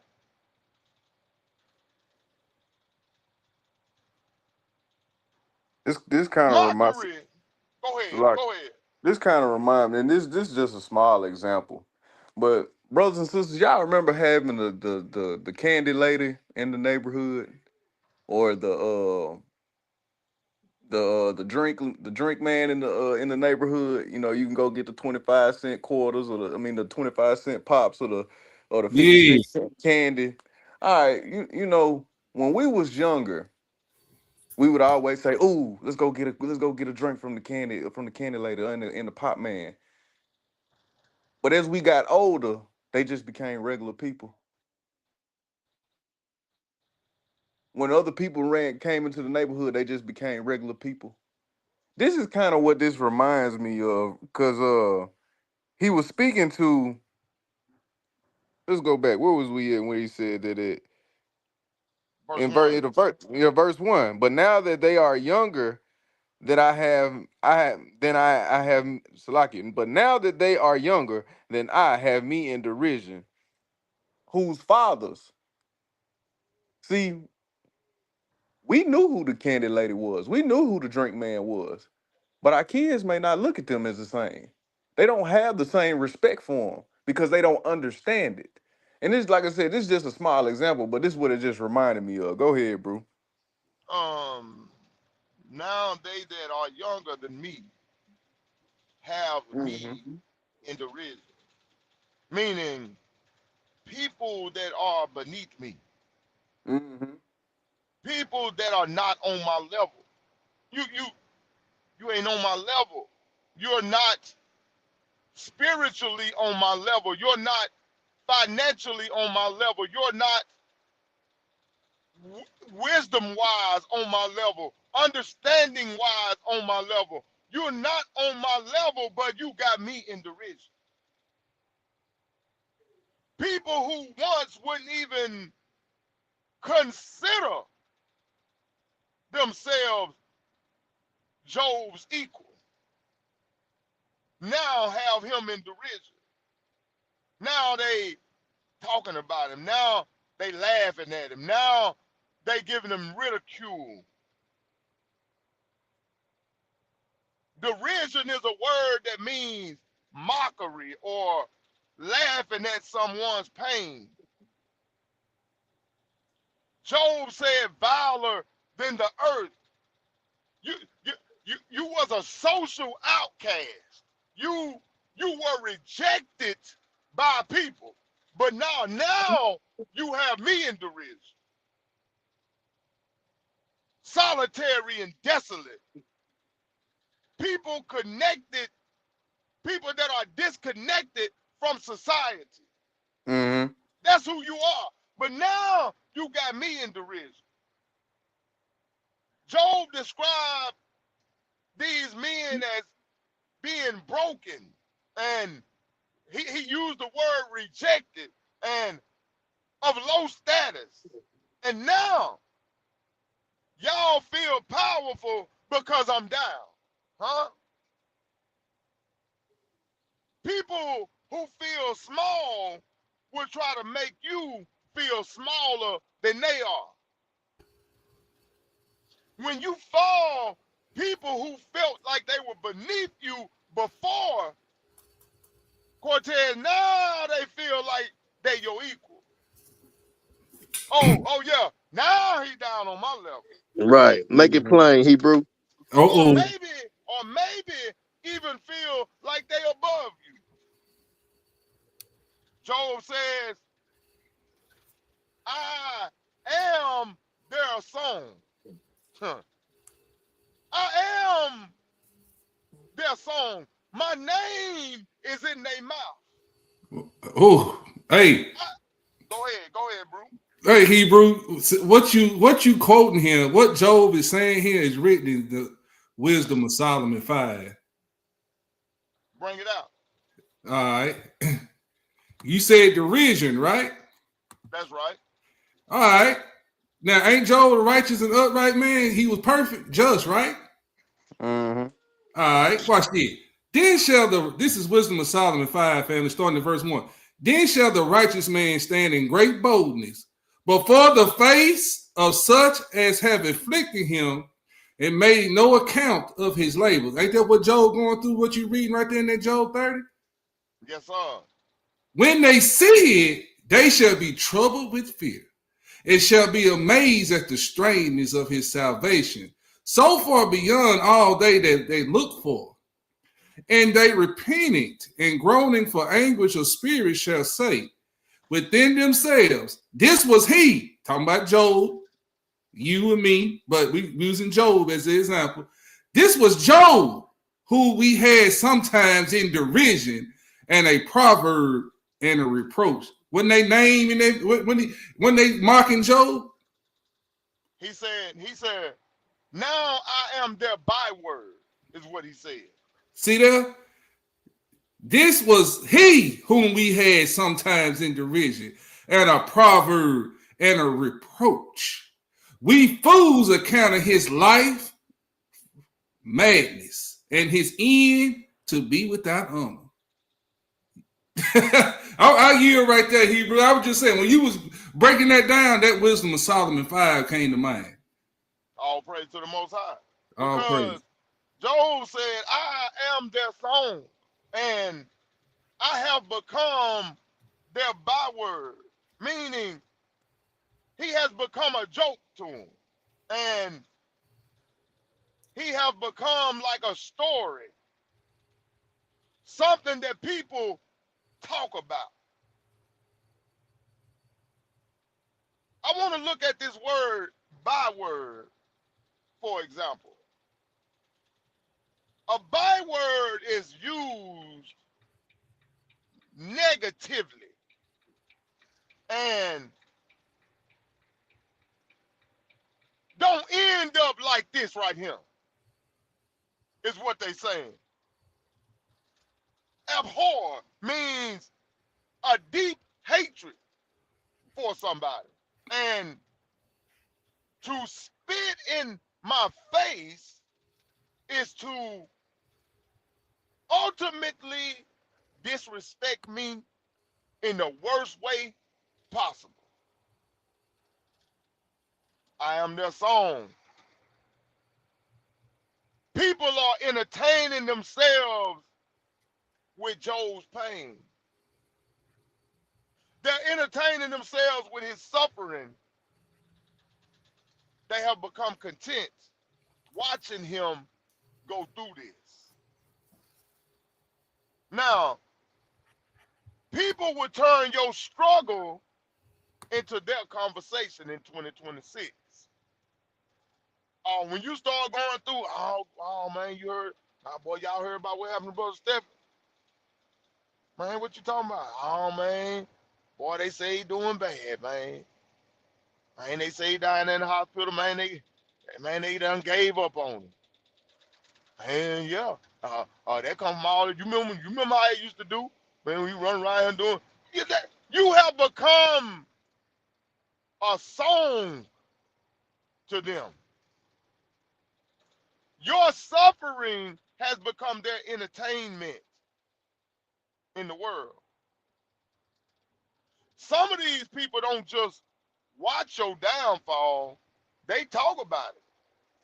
They laugh about it. And they repeat it to everybody that'll listen. Now, this is something that we got to understand, brothers and sisters. This ain't just happening to Job now. It happens to us too. We got to remember that. That's right. What y'all brothers got? Y'all got anything? You cooking, bro. Dang, you took that right out of my mouth, KG. I was He trying cooking. to say He it. cooking right now. Hey, I don't know what to say behind that. You right? Hey, I was gonna say it verbatim, exactly what you said. I was gonna say, yeah, you cooking. He cooked that, man. He cooking. All praise. Go Smell ahead, pretty bro. good. Smelling pretty good over here. Do All your right, all thing. praise. All right, let's go to Job. We're going to read Job 30. We're going to read verse 9 through 15.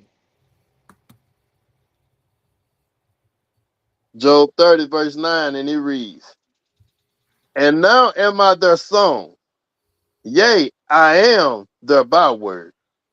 They arbor me, they flee far from me, and spare not to spit in my face. Because he hath loosed my cord, and afflicted me. They have also let loose the bridle before me. Upon my right hands rise the youth. They push away my feet, and they raise up against me the ways of their destruction. You should stop where, Hebrew? 15. 15. Okay.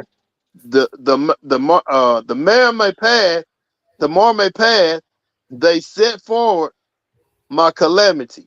They have no helper. They came upon me as a wide breaking in of waters. In the desolation they rolled themselves upon me. Terrors are turned upon me. They pursue my soul as the wind, and my welfare passes away as a cloud. All praises to the Most High. Yes, sir. All right. Let's go ahead and read that 16 through 23. All right. And now my soul is poured out upon me. The days of affliction have taken hold upon me. My bones are pierced in me in the night season, and my sinews take no rest. By the great force of my disease is my garment changed. It binded me about as the collar of my coat. He hath cast me into the mirror, and I am become like dust and ashes. I cry unto thee, and thou dost not hear me. I stand up, and thou regardest me not. Thou art become cruel to me. With thy strong hand, thou opposest thyself against me. Thou lifted me up to the wind. Thou causest me to ride upon it, and dissolveth my substance.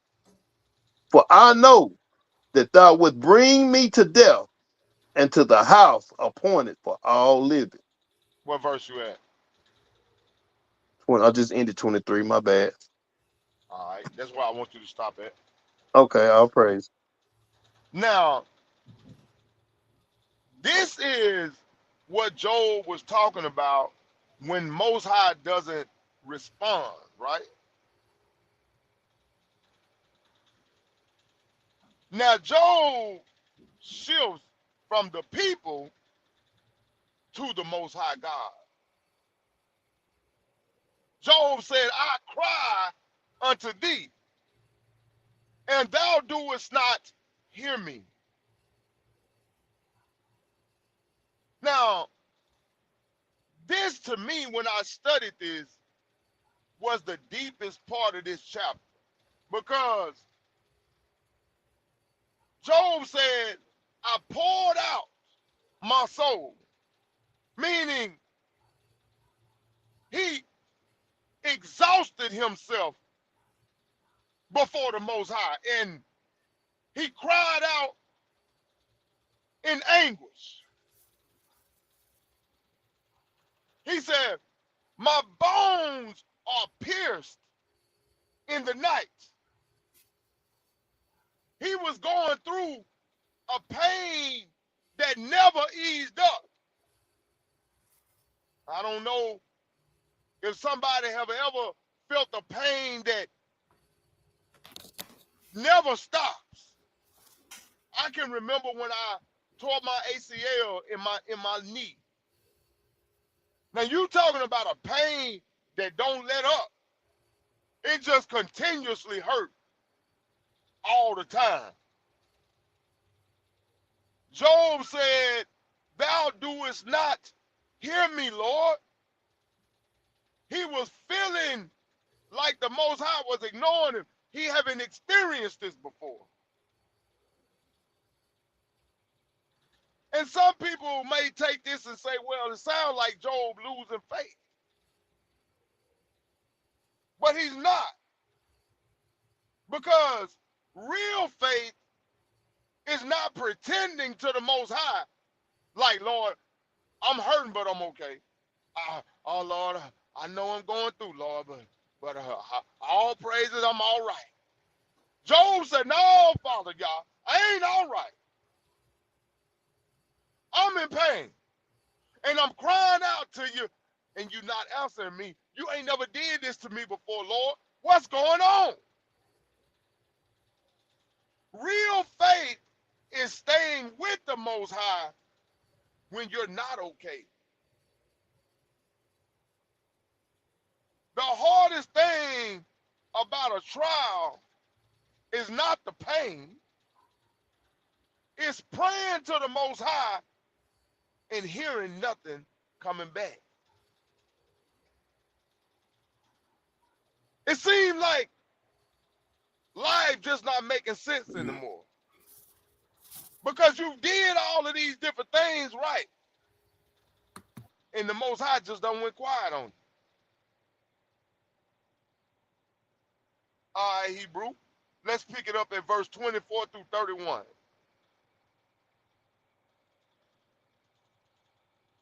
All right. Verse 24, and it reads, howbeit will not stretch out his hand to the grave, that though they cry in his destruction, did I not weep for him that was in trouble? Question mark. Was not my soul grieved for the poor? Question mark. When I looked for good, then evil came unto me. And when I waited for light, there came darkness. My bowels boiled and rested not. The days of affliction prevented me. I went mourning without the sun. I stood up and I cried in the congregation. I am a brother to drag and a companion to the owl. My skin is black upon me, and my bones are burned with heat. My harp also is turned to mourning, and my organ into the voice of them that weep. All praise to the Most High. Now, Job is really struggling with this idea, and he ain't understanding why there's no help when someone is already broken. He's basically saying when people are crushed or when you cry out, why is the Most High not coming to my aid? Let's go to Lamentations chapter 3 and let's read verse 31 and 32. All right. Lamentations 38 or 28. Lamentations 3, 3 and 28, my bad. 38. 31 through 32. Gotcha. 31 and 32. All right. Salakia, but what I was gonna say before I get this verse for you, Hebrew, that 30 is very touching, bro, especially if you've been in a position or you've been in a situation in your life where um all you have is the Most High to rely on, and you going through pain and you hurting and medicine not helping. Nothing can ease your pain. All you have is to cry out and plead to the Most High, and it seems as if he don't hear you, but he hear you. But it seems as if he don't hear you. And then, bro, after you done took all you think you probably could take, he'll send that comfort and that ease and allow you to settle down and, get you some rest. You done been up 2 days hurting nonstop, crying. Man, that's a feeling, bro. That's a feeling. I know well you said you don't relate it to it when you told your ACL, so you know what I mean, bro.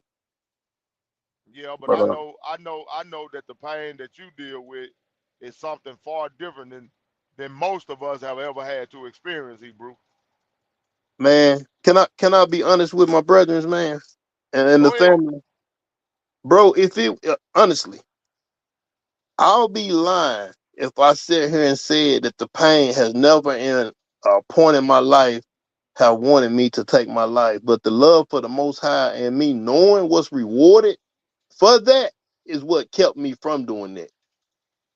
That's how real it has been in my life, bro. No lie.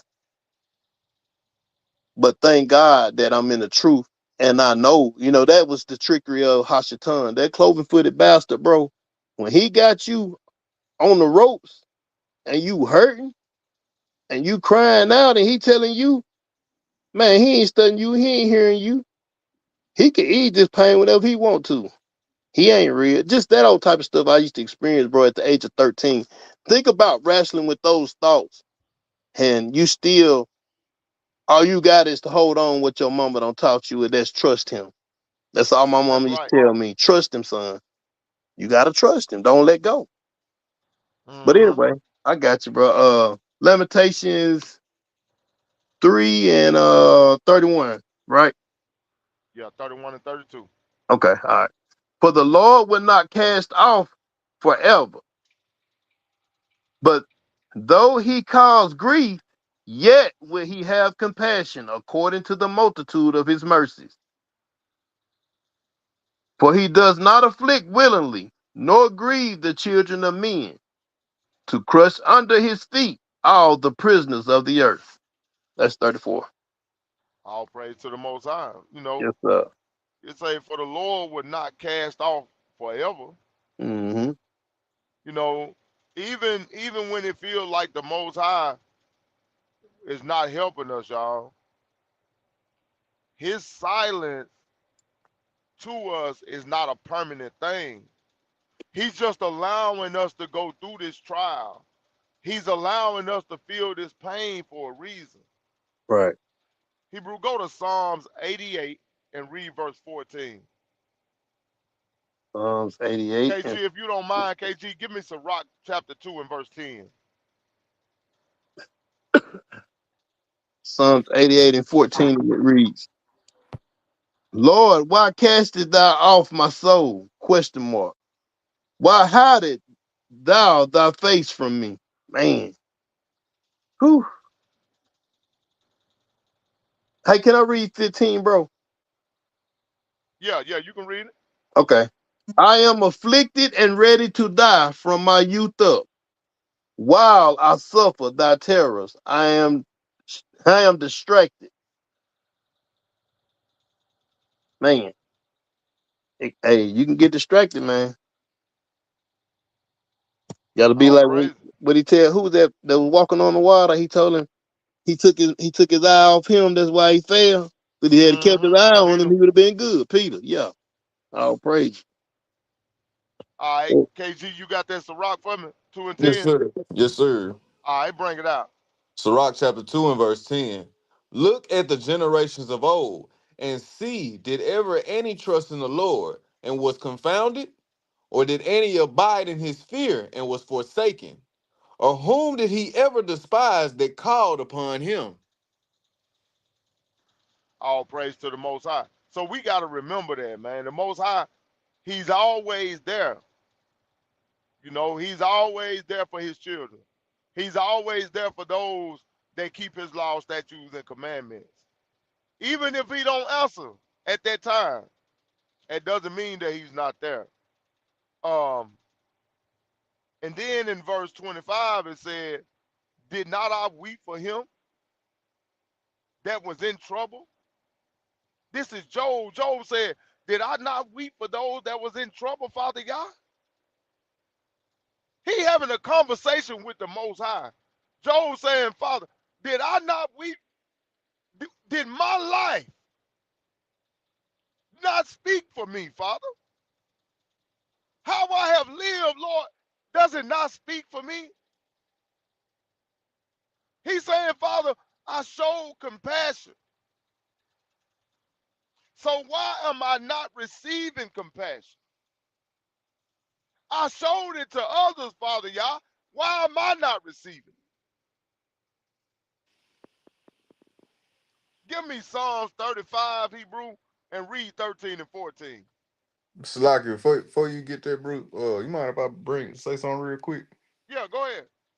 Well, I just wanted to say, man, this once again, this time back to that lesson that we had on Tuesday of how you got to go through the entirety of the storm, I feel like we all have had, had that storm that we had to go through that ended up making us who we are today. But the point of me saying this is this. Imagine if Most High would have told Joe what exactly what was going on. Imagine if the Most High would have told you at the time in which you was going through what you was going through, why you was going through it, what was going on, what was going to be the outcome. Would your faith be exemplified the same way? Would your Nope. obedience be exemplified the same way? Nope. Would your patience be exemplified the same way? See, that's No why you sir. don't always hear from him in the midst of the storm. Because if Mm-hmm. he told you everything that was going on, you would be like, oh, okay, all right, I know what's going on now, then I ain't even got to worry about it because I know this gonna come at the end. You got to be like that, Mm-hmm. not knowing what the end gonna be like. That's That's a right. good one. That's a good way to look at it, KG. Yep. That's So I right, just, bro. I just wanted to bring that out, bro. Go ahead. Yeah, bring out that song for me. That Psalm 35, 13 and 14. Psalms 35 and 13, and it reads, But as for me, when they were sick, my clothing was sackcloth. I humbled my soul with fasting, and my prayer returned into mine own bosom. I behaved myself as though he had been my friend or brother. I bowed down heavily as one that mourned for his mother. But in mine adversity they rejoiced and gathered themselves together. Yea, the objects gathered themselves together against me, and I knew it not. They Okay, what did verse you carry at, me. Quartet? What And verse you think, at? oh, my bad. My bad, bro. I'm sorry. You don't I was never just stop. speaking. You don't It never got good. stop. It got good, bro. My bad. My bad. All right. Uh Give me Galatians chapter 6 and verse 7. Galatians 6 and 7. I'm just gonna do that one verse, bro. Hey, Galatians. hey, hey, hey, my boy get to reading, he getting into Hey, it. KG, that thing be getting good, boy. He don't never stop. I wish he'd read that 16 and that 35, but go ahead. Hey, Hey, Go. I was headed there, Mike. I was headed. hey, you might as well not tell him what verse to stop on. You just say, hey, start at this verse. Hey, B. Hey, B. I'm going somewhere. Hey, I Hey, see, I hey, see. hey, hey, you better not do that tomorrow. I got you, bro. I got you, man. You Go said ahead, go ahead. Galatians. Say that again. Galatians what? 6 and what? 6 and 7. Okay, Galatians 6 and 7. Be not deceived. God is not mocked. Mocked. For whatsoever a man soweth, that shall he also reap. So this is another reason why I titled this lesson, Let the Life That You Live Speak for You. Because whatever you reap, whatever you sow, that's what you're going to reap. Even though Job went through these things, because he was a righteous man, because he kept God's law, statutes, and commandments, we all know how this story ends. Now, I'm going to stop right there for the sake of time. Um, You got 45 more minutes. I'm going to stop right there for the sake of time, family. But what I want all of us to understand and take away from this lesson is, you know, we gotta watch and be careful how we speak about people when they going through. You know, we gotta be careful when we put our mouth on people that the Most High is dealing with, because by the same measure that you judge others is the same measure that you will be judged by. And also, we gotta understand that when we when we live in our lives and we see um, that the Most High is dealing with us, and we going through our life We got to always make sure that we making the correct decisions, you know, because Job didn't change. We saw from chapter 29 to chapter 30 that Job didn't change. His situation changed. He was the same man. He still had the same heart. He had the same righteousness. And even from the first lesson of this series, he had the same integrity. But when your situation changes, people's perception of you is what changes. I'm gonna say that again. But when our situations change, the perception of the people around us is what changed. So, family, let us not change because of our situation. Because we saw how much they respected Job when he had it all. They respected him. They hung on his every word. But they rejected him when he lost everything.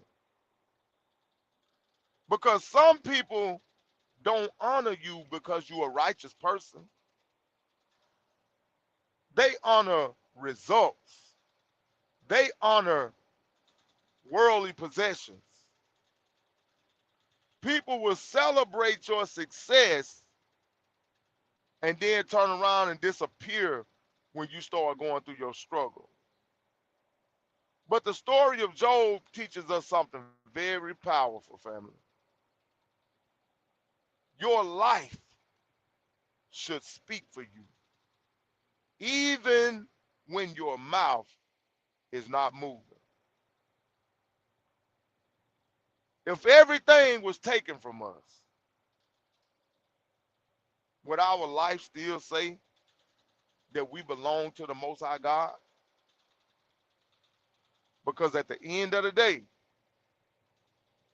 titles don't speak, money don't speak, and status show don't speak.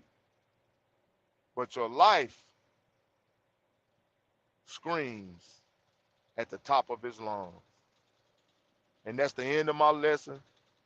I pray that the Most High was glorified. Somebody was edified. Thank y'all for tuning in. Thank y'all for all the comments. Thank y'all, brothers on the panel, for the participation, for reading. And I yield. Y'all, brothers, got anything, any comments, any announcements, and shout outs? Hallelujah. All praises to the Most High for that great lesson, bro. We sure appreciate that.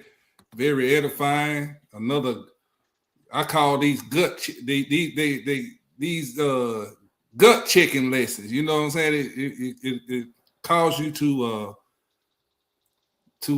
really examine yourself with the Yes, Most High sir. Yes, sir. Yes, in your sir. walk. And the announcements I have is tomorrow we'll be live tomorrow in person at 11 o'clock.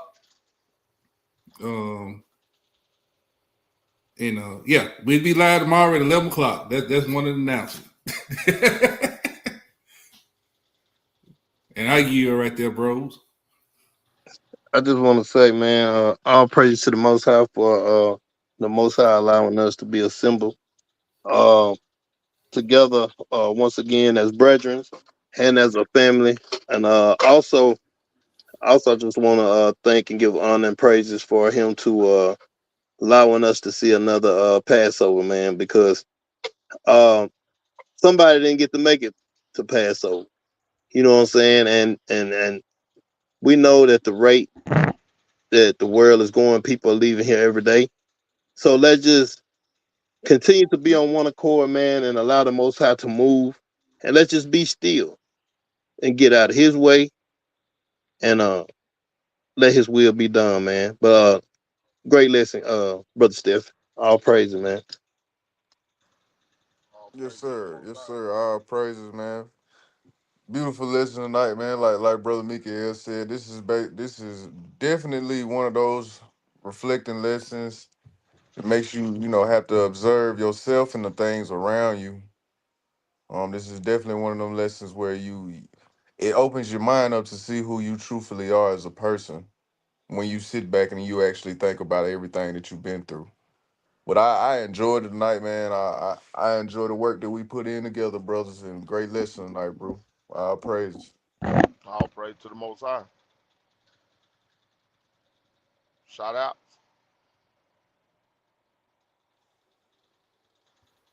All right, Hebrew, the shots out. We have Sister Miss Bake. Shalom, Auntie, how you doing? We have MC to the X Project. We got Brother Willie Gardner in the building. We got the Elder Wody P in the building. We got Sister Sabrina all the way up there in Manhattan, New York. Shalom, sis. We got Sister Cahalia Smith in the building all the way out of Texas down there. We got Sister Tannis right out the M-Town. Sister Arlene Foster out of California. We got Psalms 91 in the building. Cortez favorite best friend. Uh-huh. Yep, that's right. Who else we got in here? Who else we got up in here? I'm saying the same people. Leave it up to Mike. You know, I got to get aroused up for tomorrow, Hebrew. We got Brother Dark T in the building. Shalom, shalom, Israelite. Let's see. We got, I said Sister Laureline. You get Sister Jim. Sister Jim in the building. Oh my gosh, she's in the building. Oh my gosh. Oh my gosh. We got Sister Francesca in the building. Shalom, Auntie, how you doing? Who else we got up in here? I know I seen some more people. We got Mother Mary in the building. Shalom, Mother Mary. How you doing? Who else we Our got? brother, our beloved brother, Brother Willie was in here as well still. Yeah. I saw Brother Willie Gordon in the building. We got Sister Brenda Hill in the building, straight out of Cali. All praises. I'm still scrolling, y'all. Hold on. I know I seen some more people in here. We got Brother Yeti in the building. Shalom, Hebrew. We got Sister Kaya. If I'm saying your name right, forgive me. See if I'm wrong. Have mercy on me. Hallelujah. Hallelujah. Oh, okay, Cortez. I seen we had somebody new coming here, y'all. Hold on, I'm still. We got Brother Eliyahu in the building. Shalom, Elder. Yes, sir. I seen somebody else. I'm trying to find you. We got Eliyahu wife in the building. Shalom, sis. It's irrelevant. That's I right. was gonna say, you ain't want That's to try it, irrelevant. Mike. That's You right. ain't want to go for it. Hey, It's irrelevant. Yes, right. hey, yeah, you got to do the best you can do, Hebrew. Yeah. Hey, Salaki, Mike. We got a special shout out right here. Hold on. Go ahead. Shabbat Shalom, family. Shalom, 12th graders. Shalom. Hey, Shabbat shalom, look cuz. y'all keep my little hummingbird in y'all prayers, man, that she continue to stay rooted and grounded. She got a student of the month. Before that, she got student of the week several times, but she got student of the month. So all praises, man. Yes, sir. All All praise praises. to the Most High.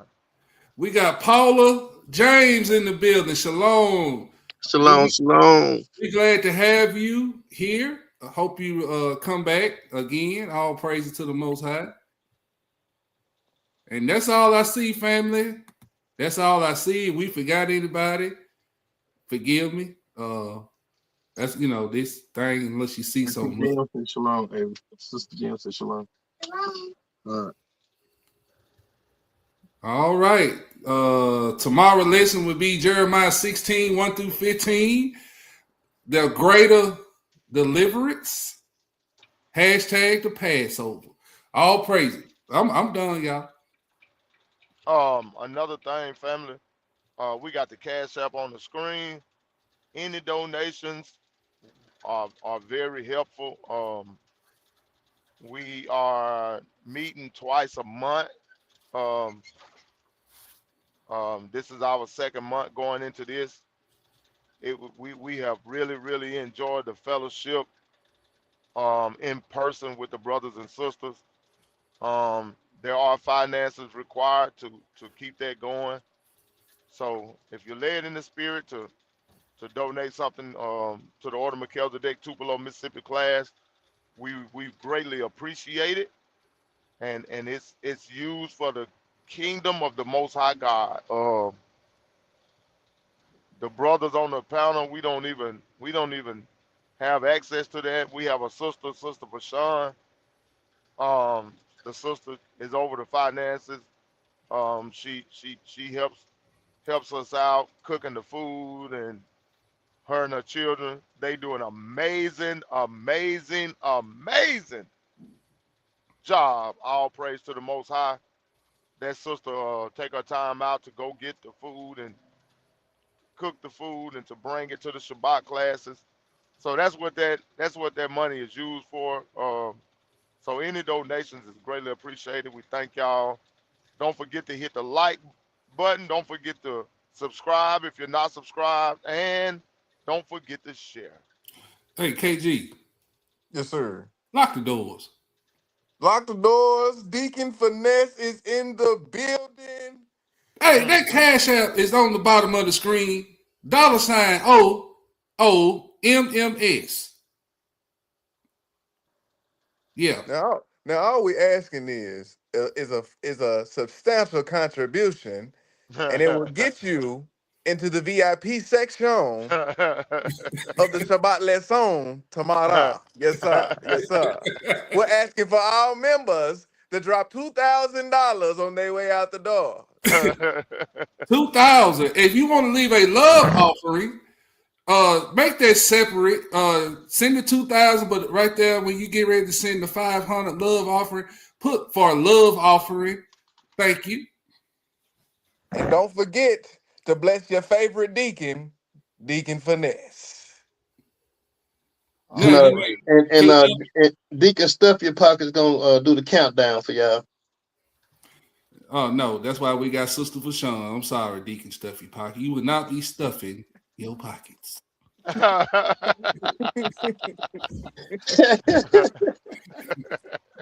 Hey, it show be going on, Hebrew in them churches. Go ahead, y'all.